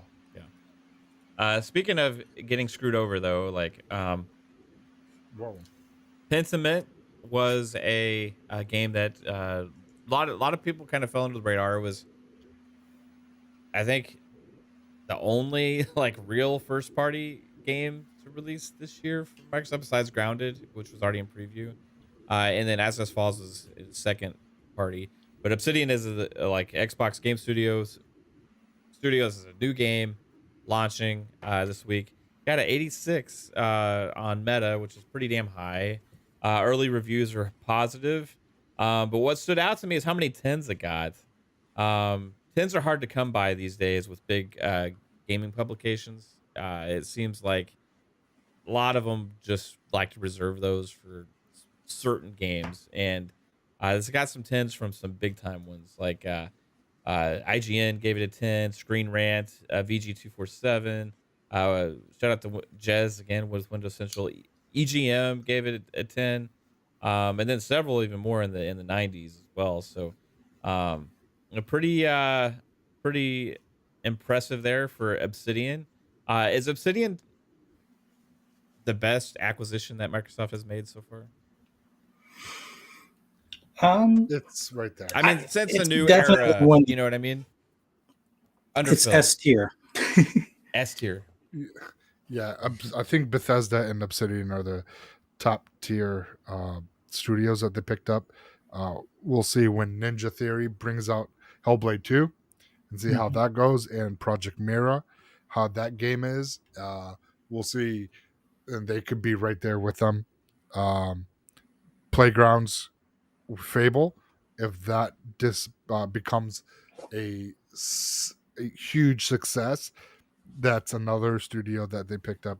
Well, actually, not even picked up. They made, and possibilities is it's pretty good because it just shows that they have some legit contenders making some great games that are not going to be, fodder, as people like to say. Right. Yeah, for sure. And we got, I mean, Avowed is coming, Outer Worlds 2 is coming, and then they already have gotten Grounded and now Pentiment. And they're making it. The interesting thing about Obsidian is they've already had the most impact, right? Because once you acquired them, Outer Worlds went into Game Pass. Then you got Grounded, kicked off with a small team. Then you got Pentiment, another small team, and you got your big teams working on the big RPGs. So it seems like Obsidian's got at least their shit together more than a lot of the other studios. You can kind of count on them to be able to release stuff, and I kind of like the system they go. I mean, you're talking about like multiple projects and being able to deliver on them. It seems pretty impressive, and this is another aspect of why with Game Pass and Microsoft owning them, they're gonna greenlight little projects like this, where maybe Obsidian didn't get to make this game before, right? Do we see more of this? Like, is Josh Sawyer gonna keep doing his own little things now? You know what I mean? Oh, 100%. We're going to see a lot more studios being, hey, you know what? I've always had this game in my mind. Hey, do you care if I go ahead and build it, bring a couple people while they work on whatever game that studio is working on? And Xbox is like, yeah, why not? We saw how successful Pentiment is. It'll be interesting to see the sales on Pentiment, though, because like it can get 10s, but that doesn't mean people's going to play it necessarily. Like, yeah, what's the Game Pass too, right? Yeah. So it's like engagement is going to be everything, because that's how they measure success. That's what I'm saying. Like, just because it got a 10 doesn't mean Microsoft's going to be like, oh, okay. Like they need to see the money come in off of that, not right. I think a game like this probably doesn't cost them a ton to make either, though. Yeah. Right. So for them, it's like, okay, we can have this small team, they be able to get more content into Game Pass while the big teams are working on more things. It gives a critical acclaim to the lineup, right, as well, and it also brings in at least a certain type of player, because of the hype around those scores and stuff. May be willing to check it out, and this is probably something you can play on your mobile device with the cloud, and you can play on your PC, you can play on your Xbox as well. So it kind of speaks a lot to what they're trying to do here. Are you excited for this game, Fuzz? I'm definitely excited to give it a try. I mean, for the most part, although my suspicions were wrong, I kind of figured that this would be something that should be considered for Game of the Year or at least a nomination type of thing. But too late. It's Yep. too late, and it's releasing like a couple days too late. Well, So- you know, we'll see if BAFTA and Dice and Yeah. a few other ones, you know, wind up saying something different. But Yeah. Maybe at those it'll get the nod over Stray. I think BAFTA is Yeah. more television and movie stuff. Like they have like one. I think they had one game category last year, so I don't know if BAFTA is really like that big for games. yeah, No, I don't But, know. I think they have a Game of the Year, which becomes a pretty big deal for a lot of people. It gets pushed out there. The Dice thing, they have Dice Dice is Summit. like industry stuff. Yeah. Yeah, so that's a Yeah. big one. Then you have all major publications like IGN and GameSpot and Game Informer and all these other ones that do their own Game of the Years as well. Xbox 2021 is getting lots of Game of the Years. Like Psychonauts 2 was Game of the Year for I think Game Informer, I believe. Forza Horizon 5 was IGN. Then there was I think Age of Empires even won somebody's Yeah. Game of the Year. I can't remember whose. But yeah, they were doing really, really well with that stuff. This one I think come later this year will get nods for sure, but I don't know from who or for what categories. It gives me like I think if it does actually really well, like sales wise, I think Microsoft may like let him start his own studio or something. You think so?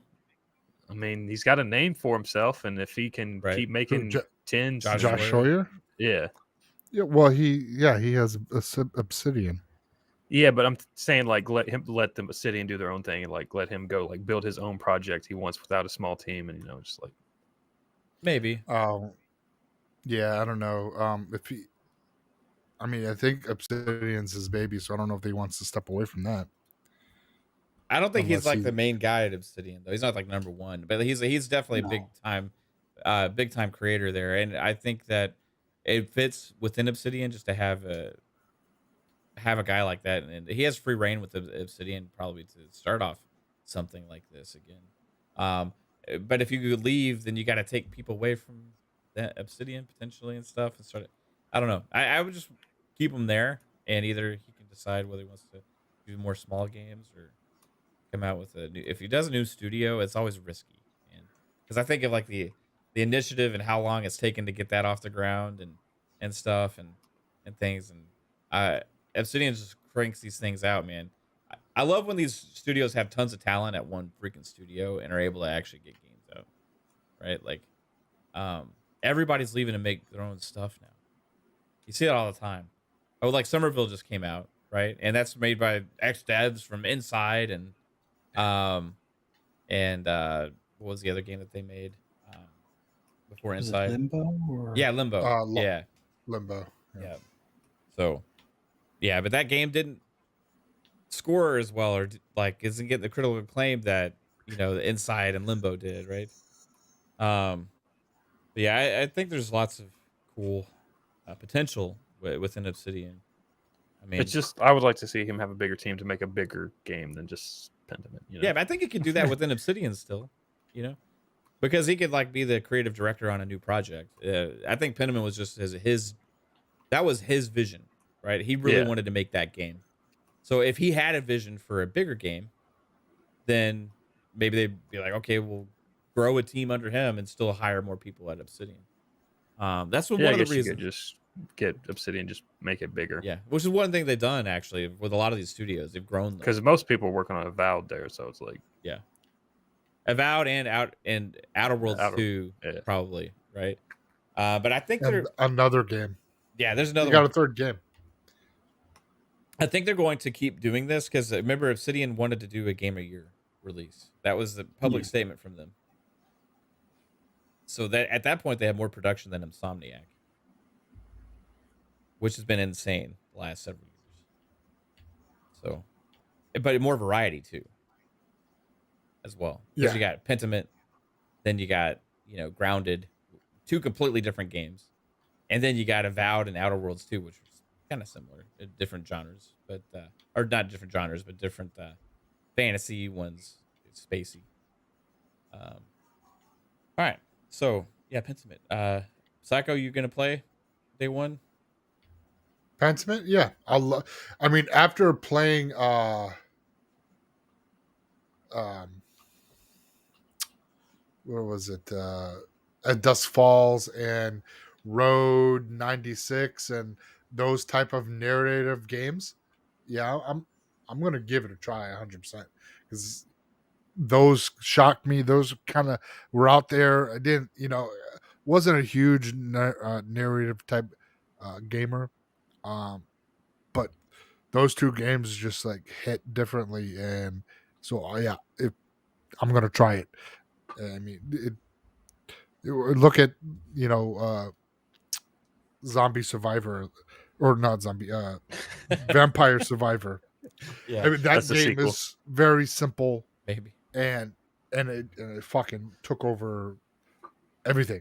So this could be a very well story driven game that could be fucking hilarious if they have like Monty Python like quips. I'm all about that. I love Monty Python. So I don't know how humorous it is. I think there's some funny stuff in there, but like, yeah, I think if you want a really funny one, go play Possession of Calvary or whatever it was, Calarie, whatever it was called. It was on Game Pass a while ago. It's the same art style, same kind of time era, but it had a lot more funny stuff with it. Yeah. I didn't see a lot of talk about humor and stuff with the reviews. It was mostly about just murder mystery type thing, which is cool. Like, but it does look like Monty Python's like art style, so it looks like it would speak to that. I did see like one clip where they had like some humor in there, but we'll see. Yeah, I don't know. I don't know if that's what he's trying to do with this one, which that would have been my first expectation when I saw the game. Oh, it's gonna be a humorous murder mystery, little kind of silly thing, but I guess that's not what people are saying. Really interesting. All right, so what else we got before we get into tidbits? Let's see. Remember there was one more negative thing that we had to talk about, and I don't remember what it was. Are we going to say anything about the guy Ricardo Cardoso? Oh yeah, we kind of killed that on Friday, I think. With the Xbox Ultimate. Thursday? Yeah. Oh. Yeah. Yeah, Ricardo, made some statements. I remember what it was. Okay. Here's the thing. Speaking of the Game Awards, instead of those 5 esports categories, have it best optimized game category. Start. Yeah, Oh, 3-Bit is here just in time for this discussion. What's up, 3-Bit? And so instead of the 5 esports categories, we just need to replace this with one. Give us a best optimized game category so we can start holding these developers to a standard of optimizing their games for consoles, right? Evil West, which looks to be an awesome game, had their specs come out today. And so no big surprises, but the issue is here, according to the PC requirements and PC specs, this thing can run like really, really well on not necessarily the most sophisticated hardware out there, right? Speaking to Boxenberger, shoot, I can't even say anything because never mind. Skip that. I just looked at the PC specs, and yeah, it's like fucking 10-year-old hardware. Right. So skip that. I didn't say anything about that. Okay, so what?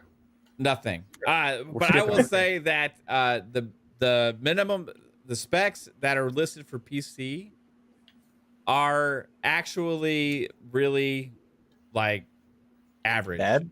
But you can apparently, like what they say of them, the developers, that you can run this thing really, really well on a pretty bad PC, right?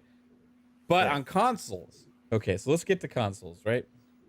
Remember how we always talked about, hey, consoles are more like PCs than ever before. Well, how does something like this happen? I'm trying to look for the tweet where I have all the specs, but okay, so it's 4K 30 on Series X in quality mode, and then 1080 60. That's the two options. The Series S only has 1080 30. And the 1S also is 1080 30. did they just decide that they just didn't want to optimize this for consoles or what? I mean, I'm just a little confused now. I'm not a game dev, 3-bit. How does a game run on a potato PC so beautifully, but it can only do 1080 60 on a Series X, which is higher than all those specs that they listed for PC. Same with PS5 or 4K 30.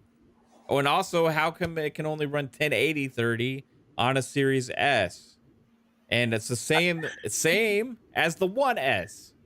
How does this happen? 3-bit, is it lack of funding, money from the publishers to the devs? I don't know. I'm wondering if it was like a separate team, like a smaller team that did it. Is that possible? Like maybe one team worked on the PC and others worked on console. With console. Yeah. Because to answer your question, man, there shouldn't be really a reason. It's not that these consoles aren't capable.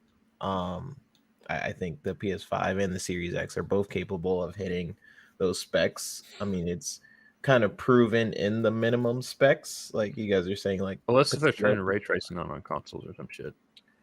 I mean, yeah, but that even then, that can be an option, that you can turn on or off. Which leads me to believe is just like a smaller team. So why do they prioritize console players at all? I don't know. I guess like different devs focus on different things. Like I will say a lot of devs, their the console they do focus on isn't Xbox. It's PlayStation, because that's the console with the most user base. So they usually prioritize that, which means a lot of features that are exclusively on the Xbox. This is also a AA studio, so the budget may not be there. Yeah, I'm just thinking it's just the budget. Maybe they'll have a patch later on to increase that a little bit. Yeah. Do we know what engine it's on? Is it Unreal? Unreal 4. Unreal 4. Yeah, that's recommended configuration. Says Intel Core i5 105 or 10505 3.2 gigahertz, AMD Ryzen 5 1600 3.2 gigahertz, or in memory 16 gigs. Graphics card. Graphics card for this is recommended. Graphics card would be a GeForce GTX 1060 or a Radeon RX 590. My god. My PC is the recommended spec actually for this for this game. So I should, in additional notes, that's 60 frames per second, 1920 by 1080 in Epic. So the Series X and the PS5 blow this out of the water. Yeah. You could compare a Series X's graphics card to a 2060. 2060? Like a 2060 Super. Even then, like that's way more than what a 1060 is, right? I hear most people say like a 2070. 2070. It's one of those. So Me and 3-bit was like on opposite. We just split the middle. Split the middle. Let's just do maps right in the middle. Yeah. So even all of our options, whatever one you would compare it to, it's way more than the minimum. So that just leads me to believe it's not that what Susie is saying, what he said in the comments, the tools are not ready. I don't think it's that. I honestly just think that they don't have a team that's dedicated to optimizing it for consoles. And it does suck because Matt brings up a good point, that the fact that there are other consoles or other publishers and developers that have different focuses. Like, I'm going to focus on making the PC version amazing, and then the console is sucking. Or sometimes they'll be like, oh, it's not possible. Like with Dying Light, they're basically like, oh, it's kind of hard to do, and yada yada yada. And then later on they patch it, right? It's obviously possible. I'm just hoping it becomes more of a standard. That a lot of these devs focus on consoles now that we have the tech, and more optimization features are coming in, like FSR 2.1 and stuff like that. I hope devs use it. We were actually talking about this in our DMs. Yeah. What's going to push back on people using new technology is two things. It's actually PlayStation, believe it or not. The fact because that they don't have actually, all the stuff, right? So yeah, like if they're making a multi-plat game, why put in the extra effort just for one platform that actually has less users on it? yeah, which makes sense because I mean, PlayStation, its design is kind of like it's SSD that they can't even use its full power. So it's like, it kind of hurts it in its own design. But PlayStation is actually one of the things that's going to hold it back. If you're a multi-plat game and you want to use that new tech, PlayStation doesn't really have it. Then other thing is probably just the minimum spec of PC. If you're basically just focusing on that 1060 and not really focusing on everything else, then it kind of hinders it too. That's the But recommended. The minimum is actually a GTX 750 Ti or a Radeon RX 460. Goodness Jesus. gracious. Real potato. Yeah. So there's no reason why this game can't run like 120 frames and like, I don't know. I've seen some gameplay footage. It looks pretty graphic intensive, but not to that extent. Maybe like a 4K 60. But I'm sure it could have a 120 mode at that It's rate. it's that AA studio. It's just I don't think they had time or budget, and they're just trying to get the game out because I'm sure their publishers probably pushing them like, "Hey, you got to get this out," and just like, yeah, optimization was the last thing on the board, and they're like, "Can we get to it?" Nope. All right, fuck it, let's bring it out. And we got the minimum. They got a 60 FPS mode. They're happy with that.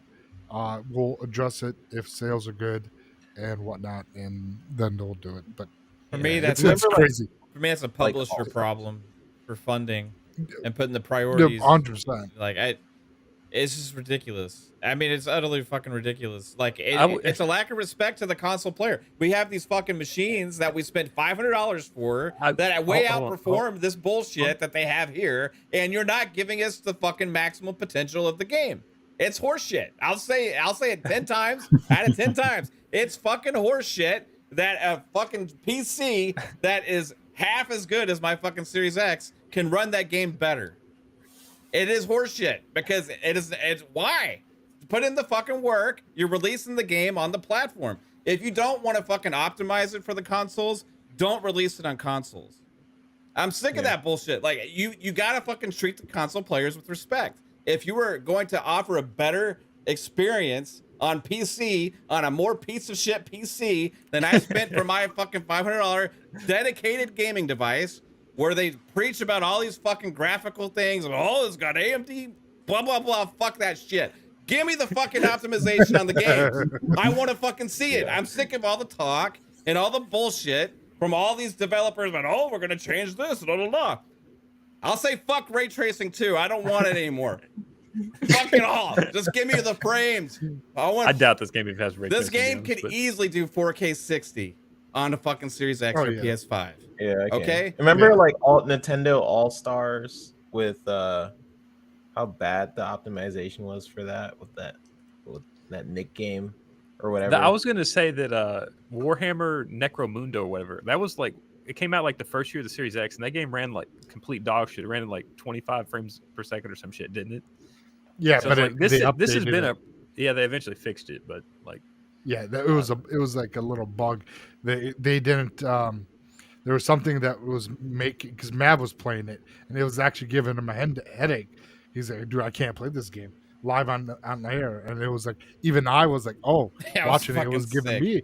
So I was just gonna point out, like, this may seem like a recent issue with Xbox because we've had Gotham Knights and stuff like that come out, but it's been an issue since Series X came out with random games not being optimized. Yeah, especially lately though. Lately it's been worse. And the thing is that with the Series S, like that console, like they brought it out thinking that third party would definitely optimize their games for it, and that we're not seeing that right now. We're not seeing them utilizing some games run better on nothing to do the Series X. So it's crazy that right now we're seeing some games being optimized, other games not really, but yet there's a PC version that runs better. And it's like, hold on, the Series X and S is probably the closest thing to PC with the architecture. That how much more development is there needed with the Xbox versus the other console? It'd be I think, interesting is the to see problem. with this game Me. if it just they didn't turn on the setting to like uncap the FPS, or if it's just or raise the resolution. It would be interesting to see if they just didn't put that setting in there, or if it's like actually it can't run Unlocked. at 120, 1080, or 4K 60. Oh, if they did unlocked frames. Yeah, if they just didn't unlock it, or if it's actually it can't run that. I mean, even if it can't run 120, but it can do like fucking 90. I mean, keep it. Fucking make it unlocked. If it 1440p 60, it would be so like Yeah. I'm sorry, it's like It would be easy to implement. I'm just wondering if they either didn't do it, or if there's some like they if didn't this do game's it. actually They poorly copy optimized and and it can't paste do over to consoles and just like, oh, we're just gonna go with the minimum specs for these ones and the high and the recommended specs for the other one. That's literally, if you look at the minimum spec on the fucking PC, right? It says, oh, okay, recommended is 1080 60, right? And minimum is 30 1080. The only thing they did difference is they allowed a 4K mode for if you have the fucking quality mode for the Series X and PS5. That, I mean, that's literally what they did. They didn't put in the extra effort, or they didn't actually even optimize it really for consoles at all. It doesn't seem like. I just hope that devs just like it feels disingenuous from devs to basically come out with statements kind of like with Gotham Knight, like, oh, we couldn't do it because of this and the features and stuff. Like, And I always say the devs didn't put this tweet out, the publisher did. So well, I'm just saying in general. I'm Yeah. relating it to Dying Light. Like when Dying Light 2 first came out, they're like, yeah, it's not possible, it's hard, whatever. And then like they released a patch basically doing exactly what we asked. And then Gotham Knight's basically saying like, oh, it's the features and the things, it's hard. And like it's possible to do these optimization features. Like you have to think about what was possible in Xbox One, like what Xbox One and Xbox One X and PS4, what they were able to do on those machines. And then what we have, like the extra power that we have now, which is like way more. I always said in previous streams that it's gonna be like a battle because you're pushing graphical fidelity and new features and ray tracing, the thing that Mav hates. It's like you're pushing all these new graphical features, but when you're pushing these new graphical features, you also have to push optimization features with it. It has to like meet each other. Otherwise, you're going to keep pushing graphics, and then your optimization is going to be what it was in the last generation. So everything that all the performance that we got on the Xbox One and the PS4, it's basically just going to like come back on the Series X and PS5. Yeah. No one wants that. Right? And that's the thing. That's crazy. That to me right now, 3-bit is that we saw from 360 to Xbox One, we saw them utilize the hardware. It's like now they're not utilizing the hardware because it's like, oh well, there's a smart design. We can actually kind of just do a better version of Xbox One for these new consoles. As long as they got 60, they're going to be okay with it, and we're not going to push. Well, the thing, we just push the thing with fidelity and not the optimization. The thing with current PCs though is like a lot of the graphics cards now, like you don't even have to implement some of these because the graphics card come with built-in features that enable optimization. So the devs can like remove some of that time in there and just kind of be lazy with this, you know? So it's like, and there's such a power, like the 4090s, like with DLS 3.0 rebar support on your BIOS, like you can just power through just about anything. You don't even really need optimization. It's like, it's all on the graphics card at that point. Yeah. And but no one, the majority of PC gamers I'm are just not saying, going out to buy a $1,600. It's just we're getting to that stage where like the manufacturer of the actual graphics chips are doing the jobs of like some of the optimization jobs because it's just so powerful. Yeah, I mean that's great for PC, but as console, it's like it's going to be the thing that third party is just going to do bare minimum. Where, ooh, what happened? You're there. You went black, and now it's okay. Everything just went weird. So yeah, with optimization. Oh, fuck, where was I talking about? God damn it! why are why is a 1060 outperforming at least? Yeah. So that's the thing. Like, so we can get these lower hardware, and they can run it on a potato pretty much, but yet it's like they don't want to take the effort to really design and really push for these consoles that are very capable of doing like a 2060 Super or 2070 fidelity, like what it could push. It could, and the Xbox, at least with what Xbox did, waiting on RDNA 2, they can go a little bit further with VRS and machine learning and things. Like, we'll see FSR 3.0 be utilized on Xbox but not PlayStation, because Xbox is using machine learning as part of their development kits, and PlayStation does not have machine learning. So that's why there's a huge push with machine learning. So they're going to be able to really kind of push these not the fidelity, I guess the fidelity with machine learning, with however they implement it into their engine. So we'll see how things are. Yeah, but down the road. Psycho, like a lot of those features they're not going to be used. That's why I'm thinking, since the recommended is 1060 on multi-plats, the people who have to push it is either the manufacturer, like making a deal with the game, like GeForce did with Cyberpunk, or with Microsoft's first party, like a Redfall, Starfield, the Halo. We know that. Yeah, we know first party is going to push the boundaries of the hardware. I mean, Sony's doing that with their video games. Xbox, once next year hits, we'll start seeing some of those games push the box, and we'll see what it's capable of.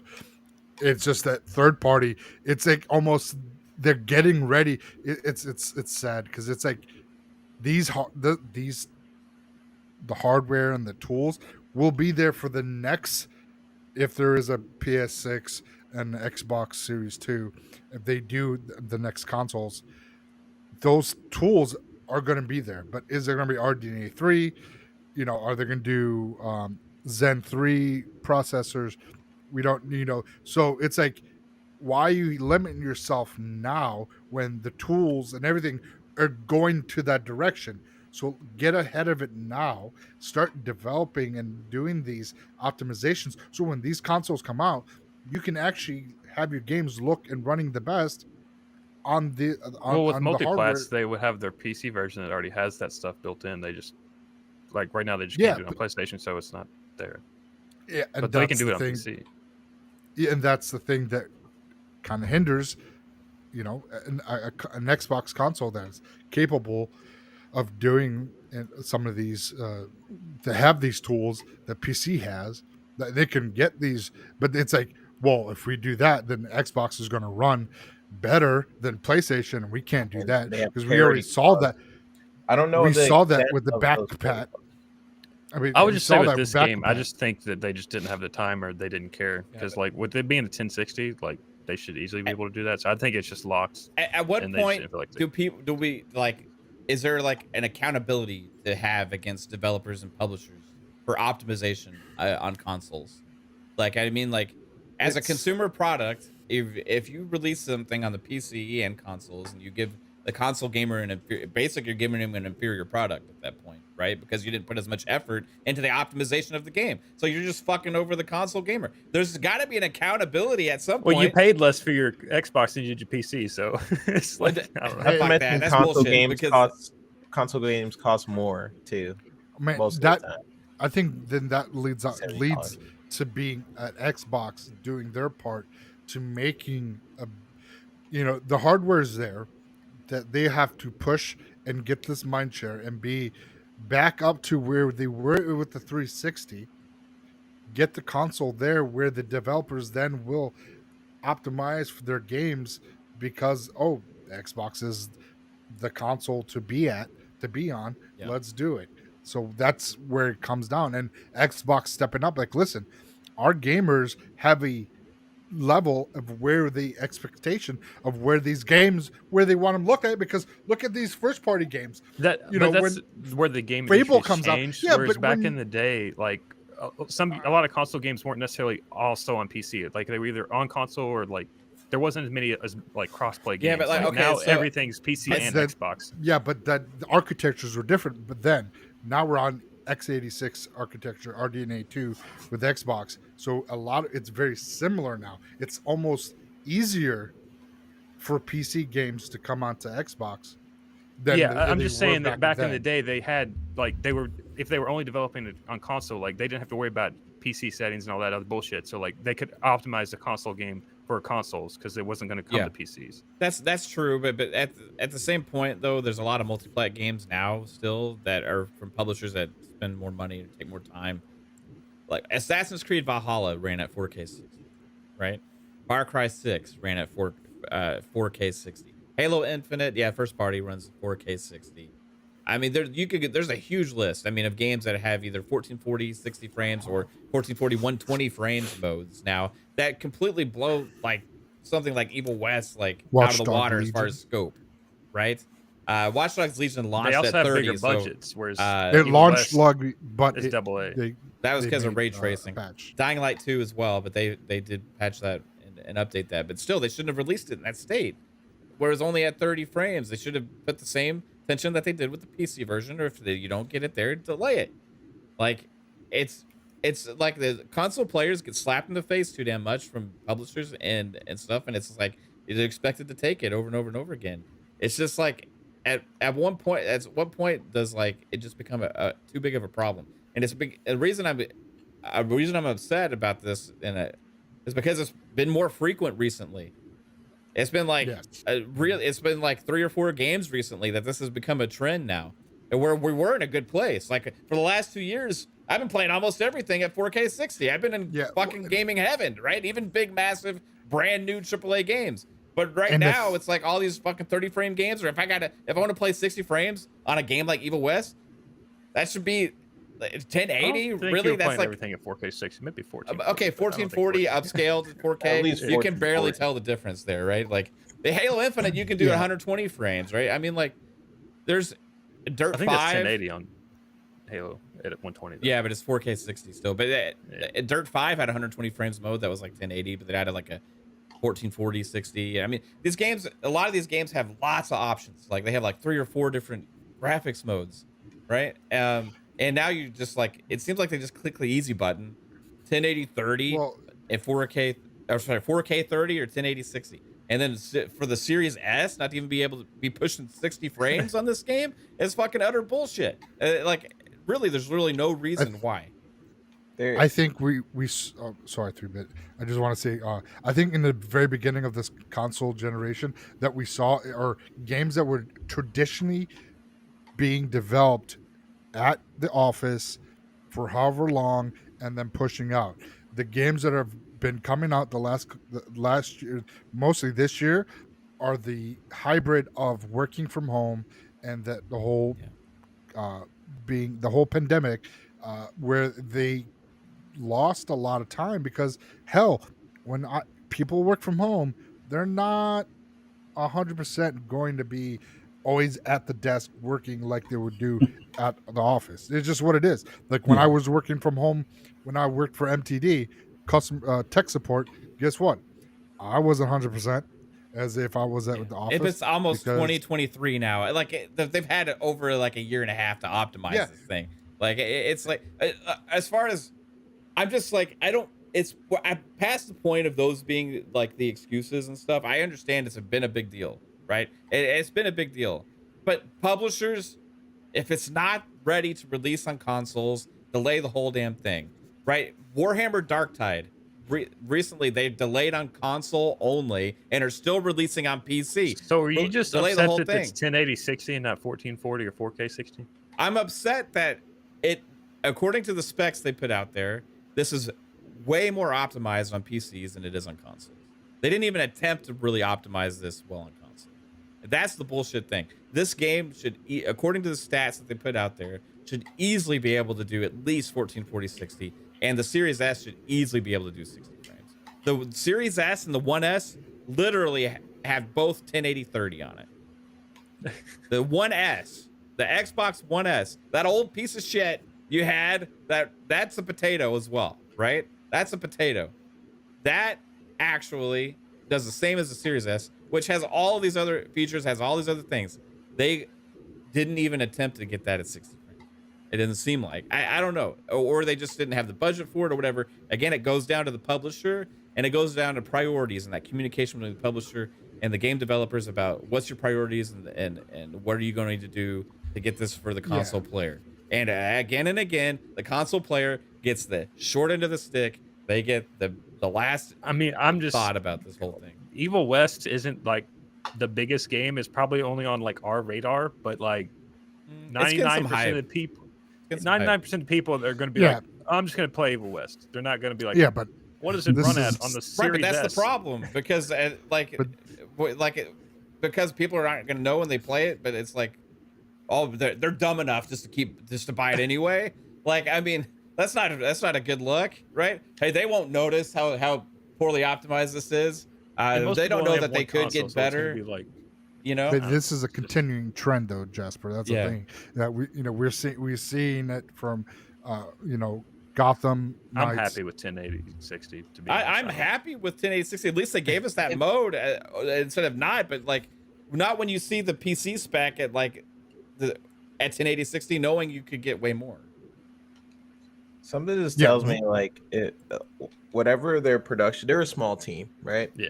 Something just literally is just telling me that, for example, when you're making a game on like a Unreal Engine or any other,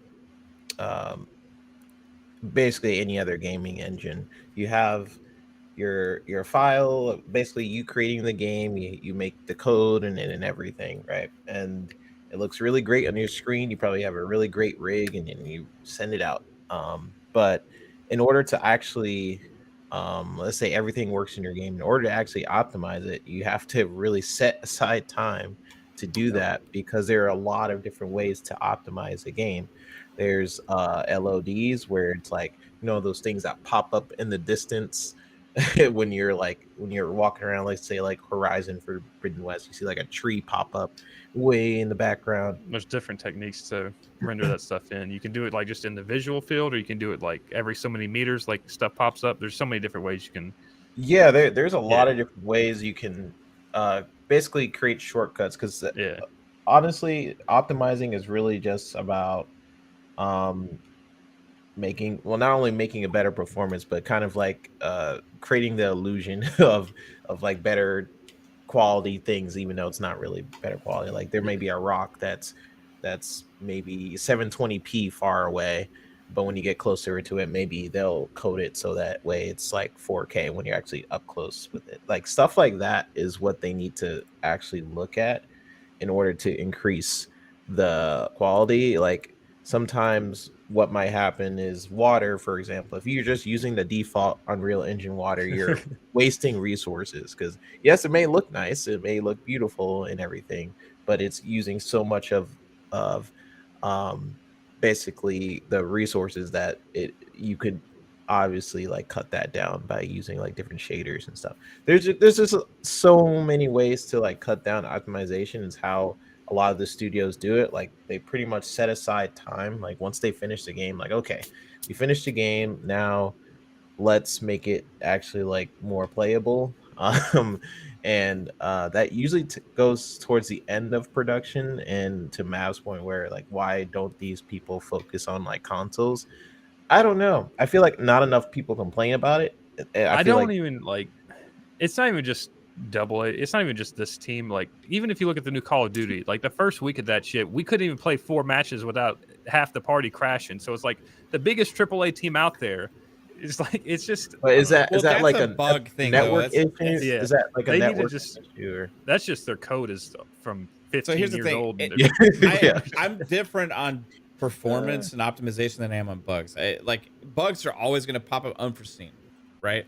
You can have a game you think is like great, Well, some of working that, right, and then you release it. Like, some of oh that shit, is what was to that? do with optimization on Call of Duty's side, because like Call of Duty, they had like they've in the past they've had a lot of memory leak issues where like it just keeps filling up your memory pool until eventually it crashes. Like so that kind of comes down to optimization. But the game is still 4K 60. Yeah. Right. Like so I don't know. I feel like Call of Duty is pretty polished for as big of a game that it is. Like with everything they do, like it's gonna have some bugs here and there. It's been pretty polished for a Call of Duty. We had issues day 1 and 2, really. After that, we haven't really had a lot of things. But like, and those are the games. Like, there's no reason why on PC you'll get all these different options and you can't do the same on console. Like Starfield's gonna have bugs, right? Because the creation engine, it's a massive game. Unforeseen things are gonna happen even beyond what they've already found about it and are gonna keep working on for years and years and years, right? But if it only launches with a 4K 30, I am going to give them the same talk that I am having now, right? Because I find it disrespectful to the gamer, right? About not providing the options. So I don't know. Fuzzy, do you have any takes about, you've been like listening to the rants behind the scenes? I think the biggest thing is us as consumers, we're going to have to speak with our wallets until some of the studios and dev teams and such, actually listen or take into consideration that the console player wants more out of, the premium hardware they bought this time around. I think that's the only way to really get them to hear us, per se. Not saying boycott games or anything like that, but it's like I'm now more of the fashion of waiting until I see that they've updated these games. Now, sometimes it's a couple of months later, sometimes it's almost a year later. Like, I mean, it's great, like with CD Projekt Red doing like the, what do you call it? The next gen patch for free and everything. And that's awesome. We want to see more devs do that. So, and the fact that it's free if you already own the game, that's tremendous. But for a lot of these newer games coming out, if they're not going to have like a 60 frames is like their standard, like I almost wish there was a way that there was a standard given from the manufacturers, like, hey, the bare minimum needs to be 64K. If you want to do like the ray tracing and ambient inclusion, have it where it's something like 1440, but it's still 60 with the extra bells and whistles. And then if it can't run at 1440 with the extra bells and whistles, then down to 1080. So it should be like 60 should be the bare minimum, even if it's like when you're trying to go for photorealism minus ray tracing, and then, scale it back down from 4K down to 1440 or 1080 if need be. And then 120 should be like, if you can do 120 at 1080, cool. If you can do it at a higher resolution, great. But dial things back for that mode. Like the 120 itself will be what people are going for in particular, but 60 should be the new 30 essentially. This generation. And I agree. Make it so people that, I'm not going to buy the game until you do an updated patch or, an update or, oh, why didn't this game sell? Well, it looks like, console players want those 4K 60 or at least 60 frames as the standard going forward. And hopefully, it catches on. So we'll see. Yeah, I completely agree. I think, I don't want to hear basically developers kind of just complain that it's not possible, because I think that really insults a lot of people's intelligence to say that's not possible. Like, you could say that you don't have the resources to do it right now. You just wanted to get the game out to fans, or maybe the publisher pushed you to do that. They're probably not going to admit that, but I feel like that's a much more honest and realistic take with the power that's currently given in the Series X and also the PS5. Like, these are two very powerful systems. It's not like they aren't capable. It's just up to the devs to push it. Now, there are certain games that are going to push the envelope, the genre forward, like Starfield. Is it going to be much harder to optimize thousands of planets? Probably. Yeah, I could understand that having only a 1080 60 mode because of how big the Yeah. game is. You know what I mean? But like, if they only do 4K 30 or 1440 30 or something at like high quality mode with all these bells and whistles, I'll be disappointed. I would just say like give options, because there are going to be games that are going to push the genre forward. I'm always going to praise games that like are pushing tech or games forward, because a lot of games do play it safe and don't even really try and still get like, I won't go there, but I will say a lot of games like do play it safe and like don't even want to push the genre forward. So when those games do come and they do push tech, like us possibly Starfield or what's the game called with the rats? Plague Tale. I still think that they should give people options. I do admire those games that do push tech in the genre forward, but they need to always give people options regardless. I know it's gonna be harder. Don't tell us what we want. You know what I mean? Yes. Yeah, for sure. As far as game design, with story, all that stuff, performance, PC's always had those options. You can turn off fucking shadows. You know what I mean? You can do like turn off all these different things. You know, Xboxes, we always used to get one mode, right? Last generation, we started getting 2, sometimes 3. But that's why you buy a One console, X. so you don't have to mess with all the settings. Yeah, but that's their argument. But the consoles became more PC-like, and they started getting powerful enough to have those options. This generation's changed the game. This generation, we started getting all those options in the 60 mode, 120 mode, 30 mode, right? And lots of games, right? The sticking to the old formula doesn't cut it anymore, right?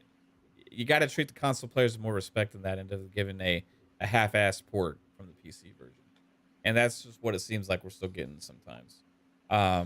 And then some games are just optimized poorly on everything. So this is a different issue, I guess. But hey, let's crush that topic and get into some happy times. Because guess what, guys? There's games releasing. You going this to a week. massage parlor? What? Whoa! It's called Happy Times. It's right down the street. Here we go.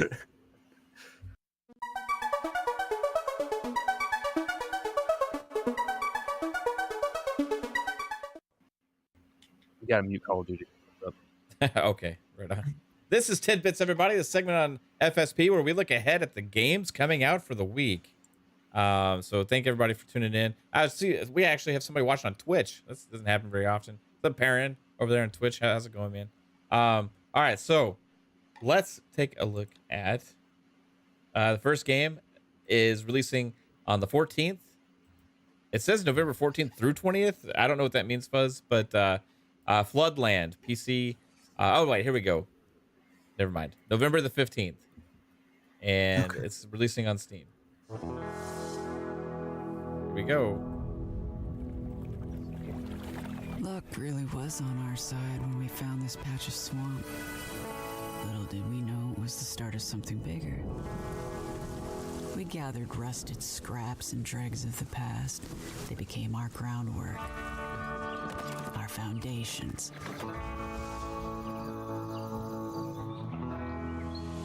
And then a fruitful start meant one thing.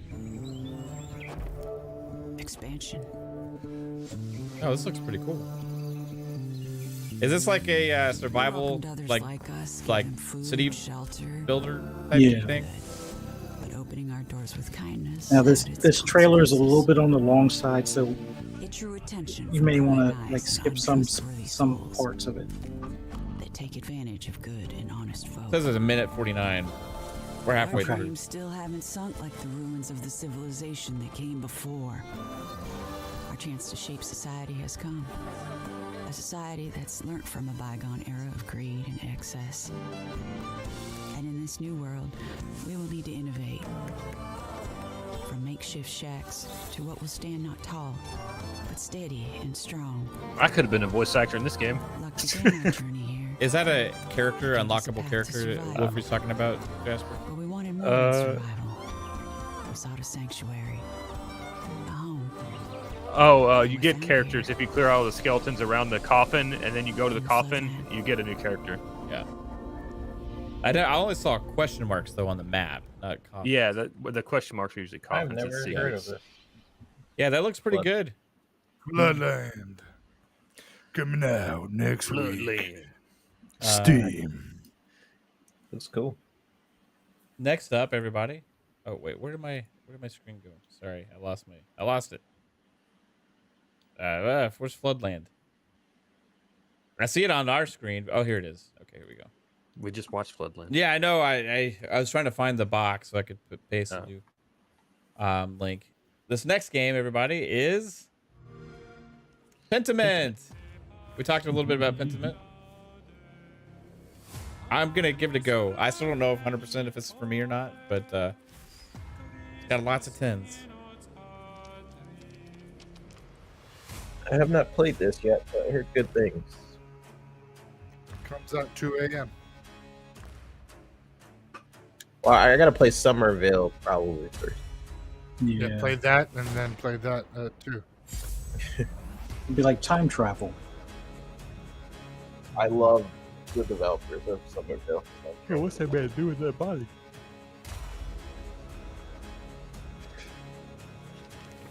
Good old-fashioned witch burn in there. Burn the witch! Tony Grasso says Pentiment releases She in pinned 100 me minutes. into a new. Ooh, making her jelly. Why was he hiding in a log? Maybe he was pooping. Dropping a log in a log?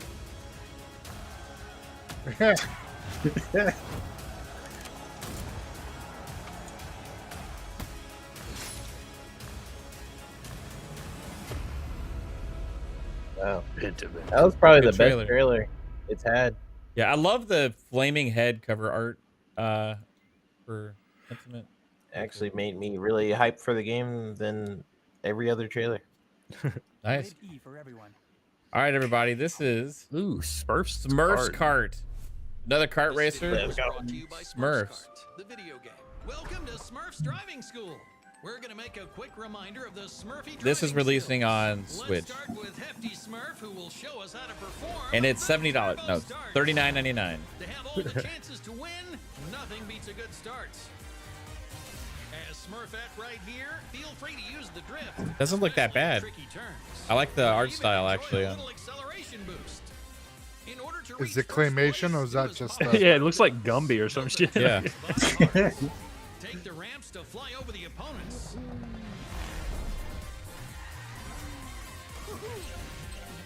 Find and use the shortcuts. And drive on the boost areas to enter a state of dimensional boost. Dimensional Just boost. perfect to win the race, right? Last but not least, our final advice is coming directly from Handy Smurf, who does not hesitate in using his items on tracks. We promise it's not cheating. If you use all these skills in race, we guarantee a flawless victory, especially when you will play in multiplayer mode, up to 4 Smurfs competing. This video was brought to you by Smurfs Kart, the video game. Oh shoot, almost forgot. Smurfs Kart will be available in November on Nintendo Switch. So, Yeah. let's Smurf the engines up. Interesting. Microids. Who's making it? Next up, everybody, is the game that 3-Bit was just talking about. Somerville. It's $27.49. Jump ship. Is that accurate price? $27.49 on Yeah, it's got like weird pricing. And it didn't have the cross out like it was my discount for Right. Game Pass or anything. It is in Game Pass Day 1 and PC, such as also Pentiment is on Game Pass as well. I am really Yeah, hyped this for is- this game. I love Limbo. I love Inside. Inside was my game of the year. So I'm hyped for this one. This isn't made by the same dev team, though. It's devs that left and formed their own studio. So far, this one is not reviewing anywhere near what those other games were. It's like in the it's like in the 60s. I just like the look of it. I'll be the judge of that. Yeah, definitely don't let that ruin your excitement for it. But it looks really cool.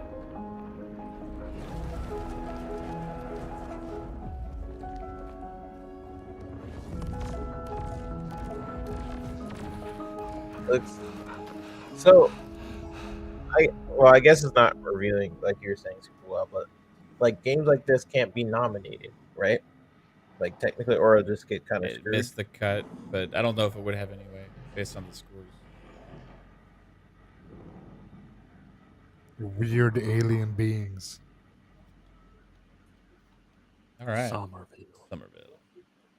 Yeah, that's not by. What's the name of the studio that makes? This is Jump Ship. What's the name of the studio that makes Inside and is it Playdead? Inside and. Yeah, I think it is Playdead. We'll go with that. All right, so next up, everybody, Teenage Mutant Ninja Turtles: Shredder's Revenge. This is already in Game Pass, but it's releasing on PS5 finally. I did not know it was not. I guess was it on PS4? Yeah, it was on PS4. They just didn't do the next gen patch for the Next-gen PS5 update. for whatever reason. Teenage Mutant Ninja Turtles. We've all played this game. $35 PS5. Up for some awards at the Game Awards. We had a lot of fun with this game. Yeah, it is fun. I haven't played it in a minute. I need to play it. It was super smooth too. Like this is how you do a fighting game like online. Yeah. What franchise do you want to see this team do again? For a brawler, I want the X-Men X-Men game. Or Simpsons. Either X-Men or Simpsons. I Ooh, want one of those Simpsons. two. I'll be equally happy either way.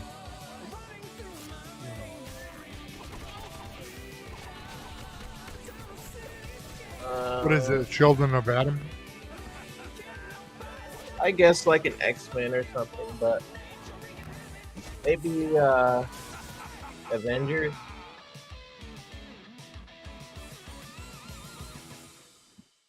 Yeah. So what's next gen about it? I don't know. I mean, I don't know why. Like, The fact that you can play it on a PlayStation 5 now, I don't know. yeah, I don't know what's think gonna be it's- different at all. Maybe 120 frames mode potentially. I don't know. Oh, that's the Possibly. next gen trailer. Possibly. Yeah, it's PS5 version. This is Ease 8 Lacrimona of Dana on PS5. Releases on the 15th for $40. Oh no. That person fell off the ship. It's a classic on JRPG mobile? We're franchise. sort of like a family, you know? I don't Oh, know. it's like Always stick Dragon together, Quest builders. help each other out. Fall off a It's more- ship and wash up on a beach. Yeah. Another vision? Or was it just a dream? Red hair like fire.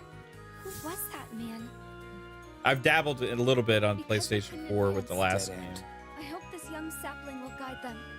Yo, these graphics fucking PlayStation A 2 root though. from the prayer tree Yeah. sapling planted became a pathway to walk on. I don't know if this is a remake or a port of an old game. I don't. I'm not as familiar with the Ease series, but it's a huge fan base for these games. Based on the price, I'm pretty sure it's like a classic being brought back. I could be wrong though.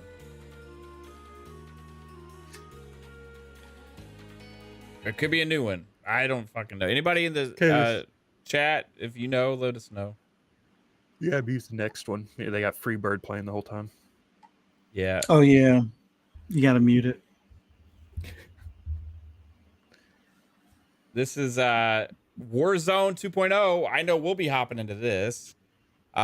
Releasing. Just imagine this trailer is I'm free as a bird. So, It's gonna change. Oh, I'm free as a bird, flying through the window, shooting motherfuckers. So you can swim in this Warzone. Should be interesting. I mean, you can swim in multiplayer right now too. Yeah, but Warzone is going to be more interesting Yeah. because it's a huge map. So I think it's going to be more like. You think there's going to be like people just like hiding underwater at times? Hiding I'm under sure the there will be. bridge. Yeah. Snipers under the bridge. This the guy like standing, floating in the water with his head like floating and just sniping people. Actually, you better not be able to do that. That'd suck ass. I mean, if you put yourself in a bad position there because you're gonna be slower in the water and people can watch you come Yeah, out, but if somebody starts shooting at you, just dive unless underwater. you dive. Yeah, but I mean, you can still shoot them Swim away. underwater. Yeah, but if you're you far know where away they're going. sniping, though, you know what I mean? It's like, yeah, we'll see. Like sniping underwater. You can't use your primary underwater. You can only use pistols. Right, but can you use your primary if you're floating above the water? If you're floating on the top of the water, you can use your Yes. primary. Yeah, so you can have some people like out there in the top of the water just sniping out there. I know it.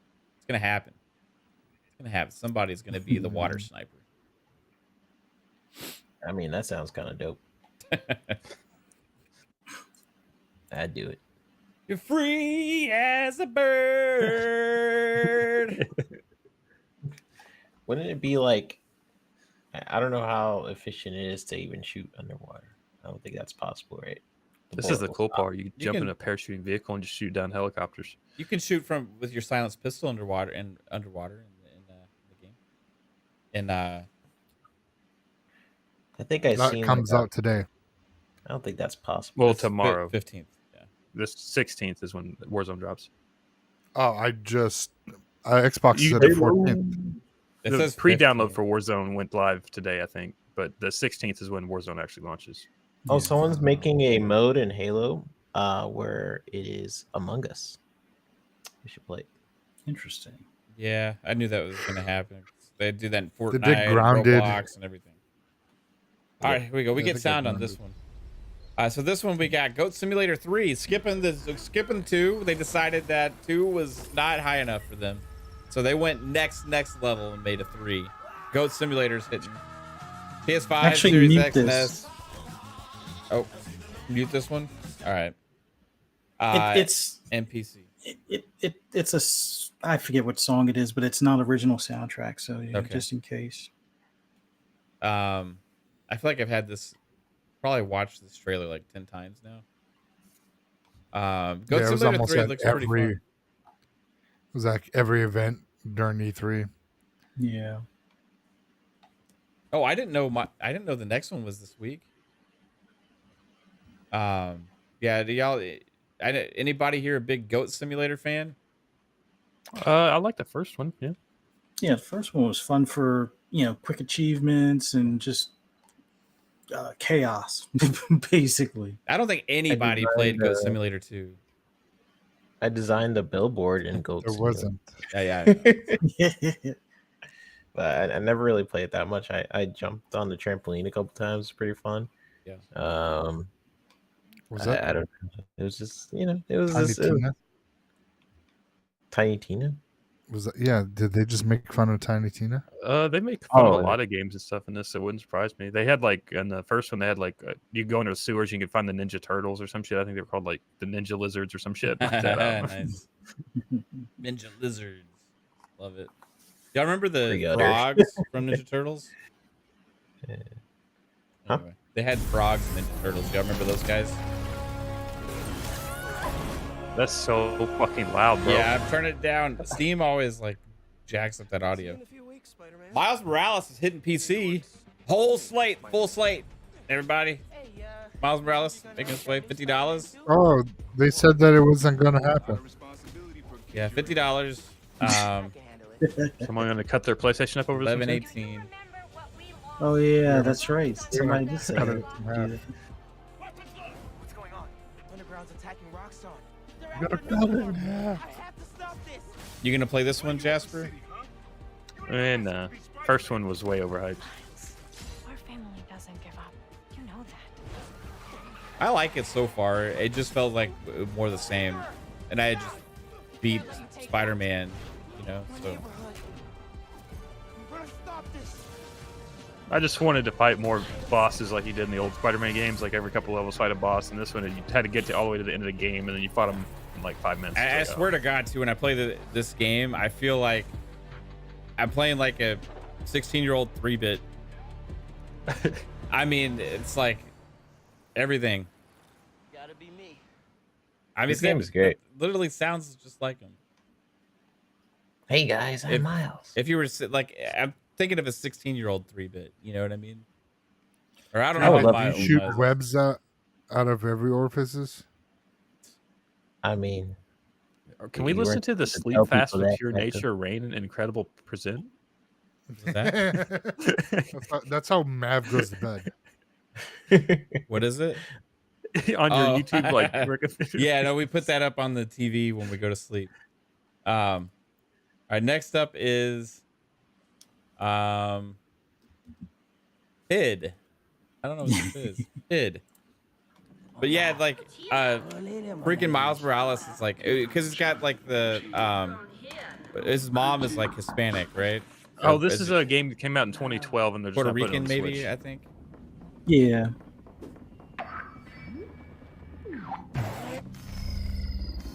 The PID. Yeah, I think his mom's this game also came running out for like a political office on the 360. So. Yeah.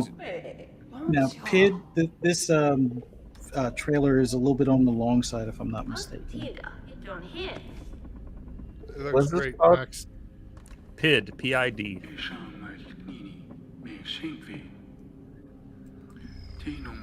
Yeah, it says $20.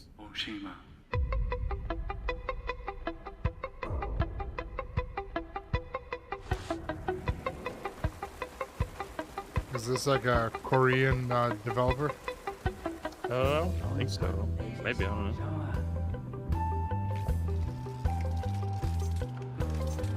This is a long trailer, guys, so I'm gonna kind of skip through.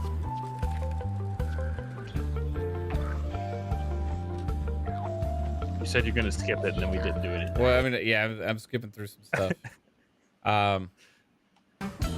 You don't want to watch PID? I mean, it looks cool.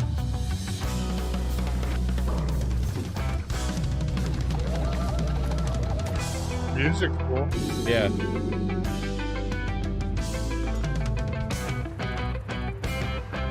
Looks like there's a lot of variety in the gameplay styles, like with the mechanics.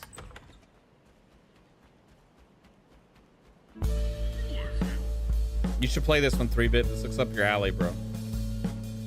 Let's go. PID.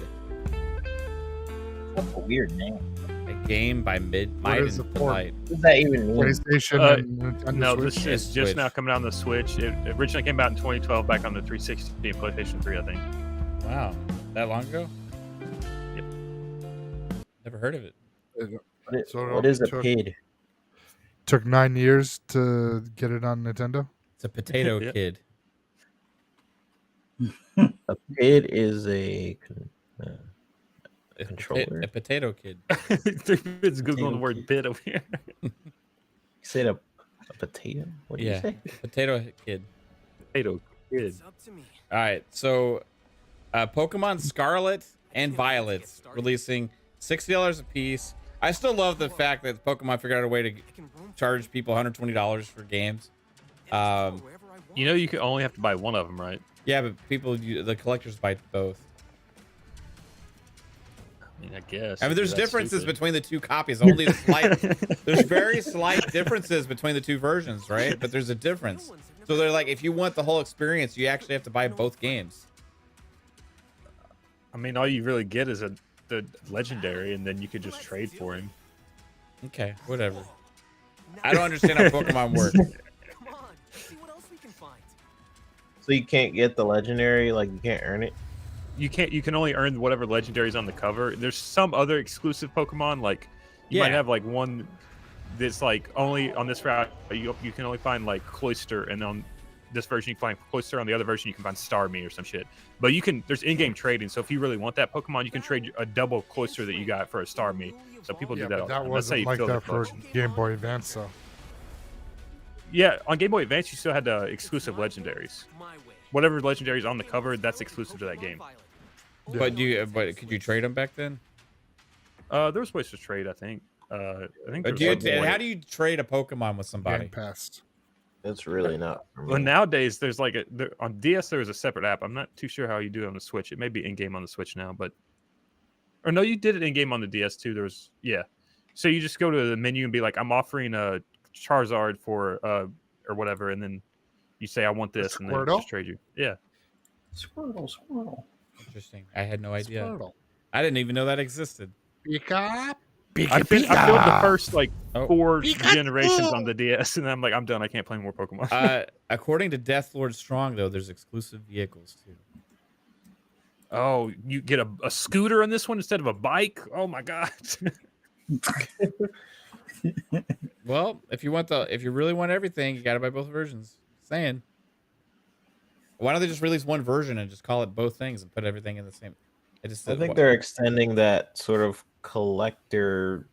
Yeah, exactly. They're trying to sell more copies of the same game by slightly putting extra things in. No, when I saw that, I thought more of like a Pokemon card, like when you're buying, I don't know, different cards and you're trying to get the collector's. Yeah, but there's different in-game items between the two copies.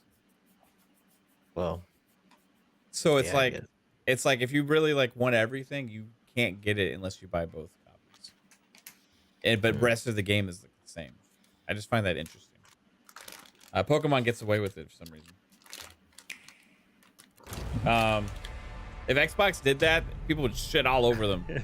If they released a game and they had like, can you imagine? Okay, for example, let's say like Fable came out, or get Fable Blue or Fable Red, right?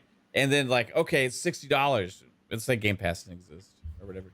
And then, in Game Pass and Fable Blue, you get 2 exclusive horses. In Fable Red, you get 2 exclusive chickens or whatever. And you also get this legendary thing on each one. People would fucking kill Xbox for that. It's PlayStation 2. Yeah. No, I mean, Nintendo's different. You're buying greatness on PlayStation.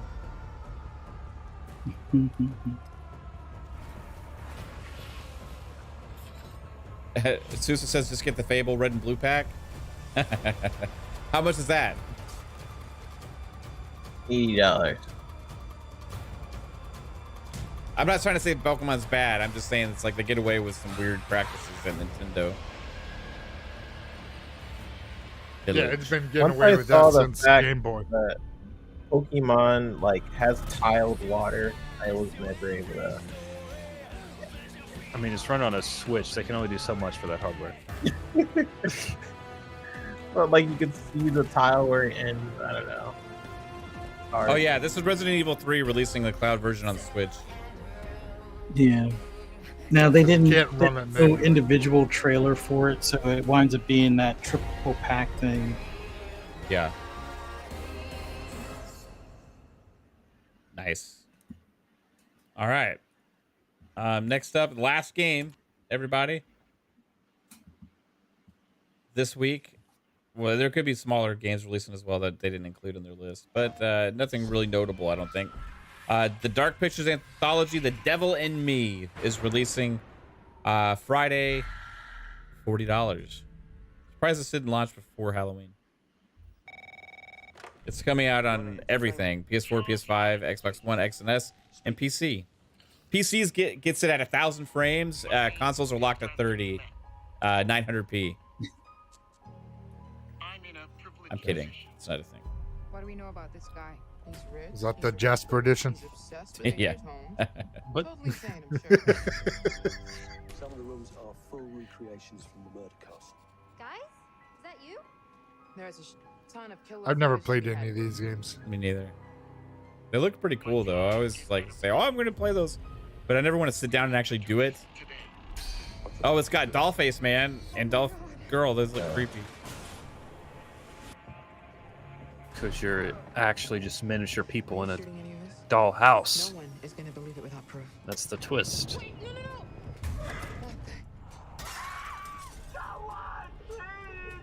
What happened? What the? So this is the people who make Corey. It's a fucking booby trap. Yeah, they made Corey. They made that Detroit Become Human game, I believe. I don't know they make games so fast. They put like one of these kind of games out like every year. Yeah, I don't think this is the same people that make Corey. Who is this? Yeah, Oh, that's this the Bandai. same people. Yeah, it is. Yeah, Bandai. the Is it? same ones that make Quarry. That's the Dark Pictures, whatever. They make games so fast. Oh, the Quarry. I thought you said something else. I feel like they're just But like the Corey isn't part of the factoring- Dark Pictures anthology. No, They No, just this is part of, different like, publishers Man of license out Madonna. games from them. So they're like, Oh, okay. this is right. Dark Pictures, Bandai Namco, Detroit Become Human's PlayStation game. And then so it's just 2K did the other ones. Yeah. Okay, got it. I got Detroit, it. Thanks. Detroit Becomes Human's different though. That's Quantic Dream. Quantic Dream. Oh, Yeah, is it? Whatever. Yeah, Quantum Dreams. But it's a similar kind of Indigo Prophecy. Choose your fate kind of game.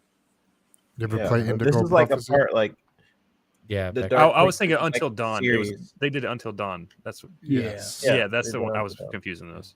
That was a good game. Yeah. But the Dark Pictures is like a series. They have like Man of Dawn. Yeah. They have some other ones. Yeah. That's just really surprised. Like, how the heck did they do that so fast? Maybe they just have like a separate team. It just like impresses me a little bit that they're able to turn that out. Well, everybody, this was fun. Lots of good games coming out. Oh, I thought we were about to do the Barty outro. No, we'll do that. We'll do this one. I wonder if Jasper and 3-Bit know this one. A skin him a rinky dinky dink, a skin him a rinky doo. I love you. I'll see you in the morning and in the afternoon. I'll see Is that you Mr. in Rogers? the evening and underneath the moon. A skin him a rinky dinky dink, a skin him a rinky I didn't know doo. all those lyrics. I love you. All right, guys. It's This been is real, a song everybody. that never won't do that one. ends. It keeps on going. Fuzzy, where can everybody find you, bro? Oh man, it was awesome being on here with you guys and interacting with people in the chat. Thank you guys for joining us. For anybody that wants to hear my endless ramblings on anything gaming related, just follow me on Twitter at fuzzy_Belvedere. You can also catch me on the Xbox Ultimate Podcast on Friday at what are we going to do, 10 p.m. or 9 p.m. Eastern for Friday? We'll plan on 10. We'll plan on 10. It's just I think it's easier for most people to make it by Psycho at 10. It happens every week, like right at the end. It just seems like it's becoming more of a thing, so like I just don't want to put pressure on people to like race.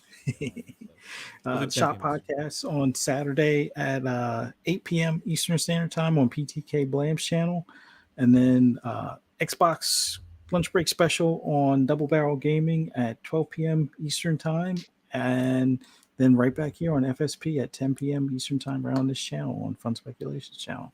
Right See on, you man. then. Thanks, Fuzz. As always, Psycho, where can everybody find you, sir? Yes, it was phenomenal to be here tonight.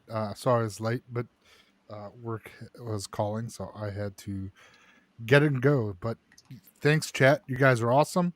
Always a pleasure to be on here with you guys. You can find me. I will upload my Manscaped videos here in a couple days. So if you want to see me Manscape, my videos will be uploaded on my OnlyFans.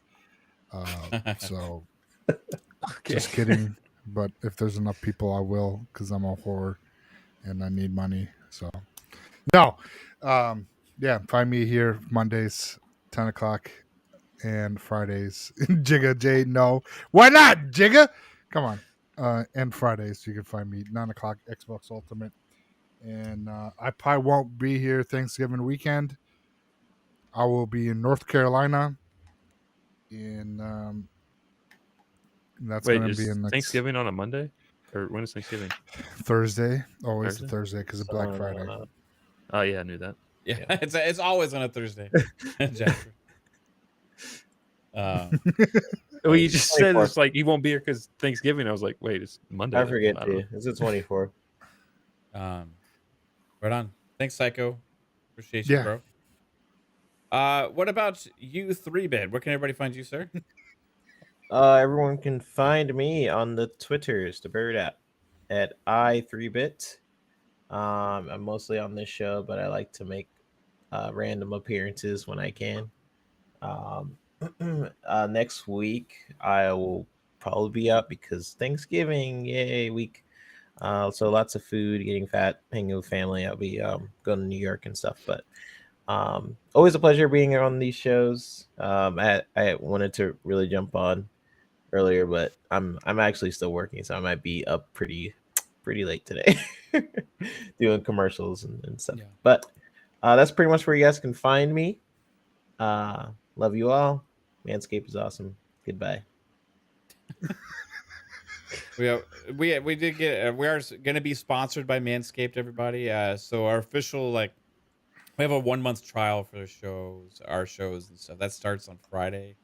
But there is a discount code for Fun Speculation. We got the products. I haven't had a chance to use it yet, so I can't speak on it, but excited to. I have. Okay. Feels great. Yeah. So, but we'll be putting some stuff up in the chat and stuff. There is a discount code to use now if you want to use the discount code. It's for 20% off. Do we have to make this a sponsored video now since we're pimping it? I don't know. I think so. That's why I wasn't going to say anything about it. Now I got to put everything in the description, I think. But Jasper, where can everybody find you? You can find me killing some vampires. They're not really vampires in that game though. So yeah, Vampire Survivors going to be finishing that off tonight probably, and Call of Duty, and then Lord Jasper on Twitter, Lord Master Jasper on YouTube. Who knows what I'll be doing there?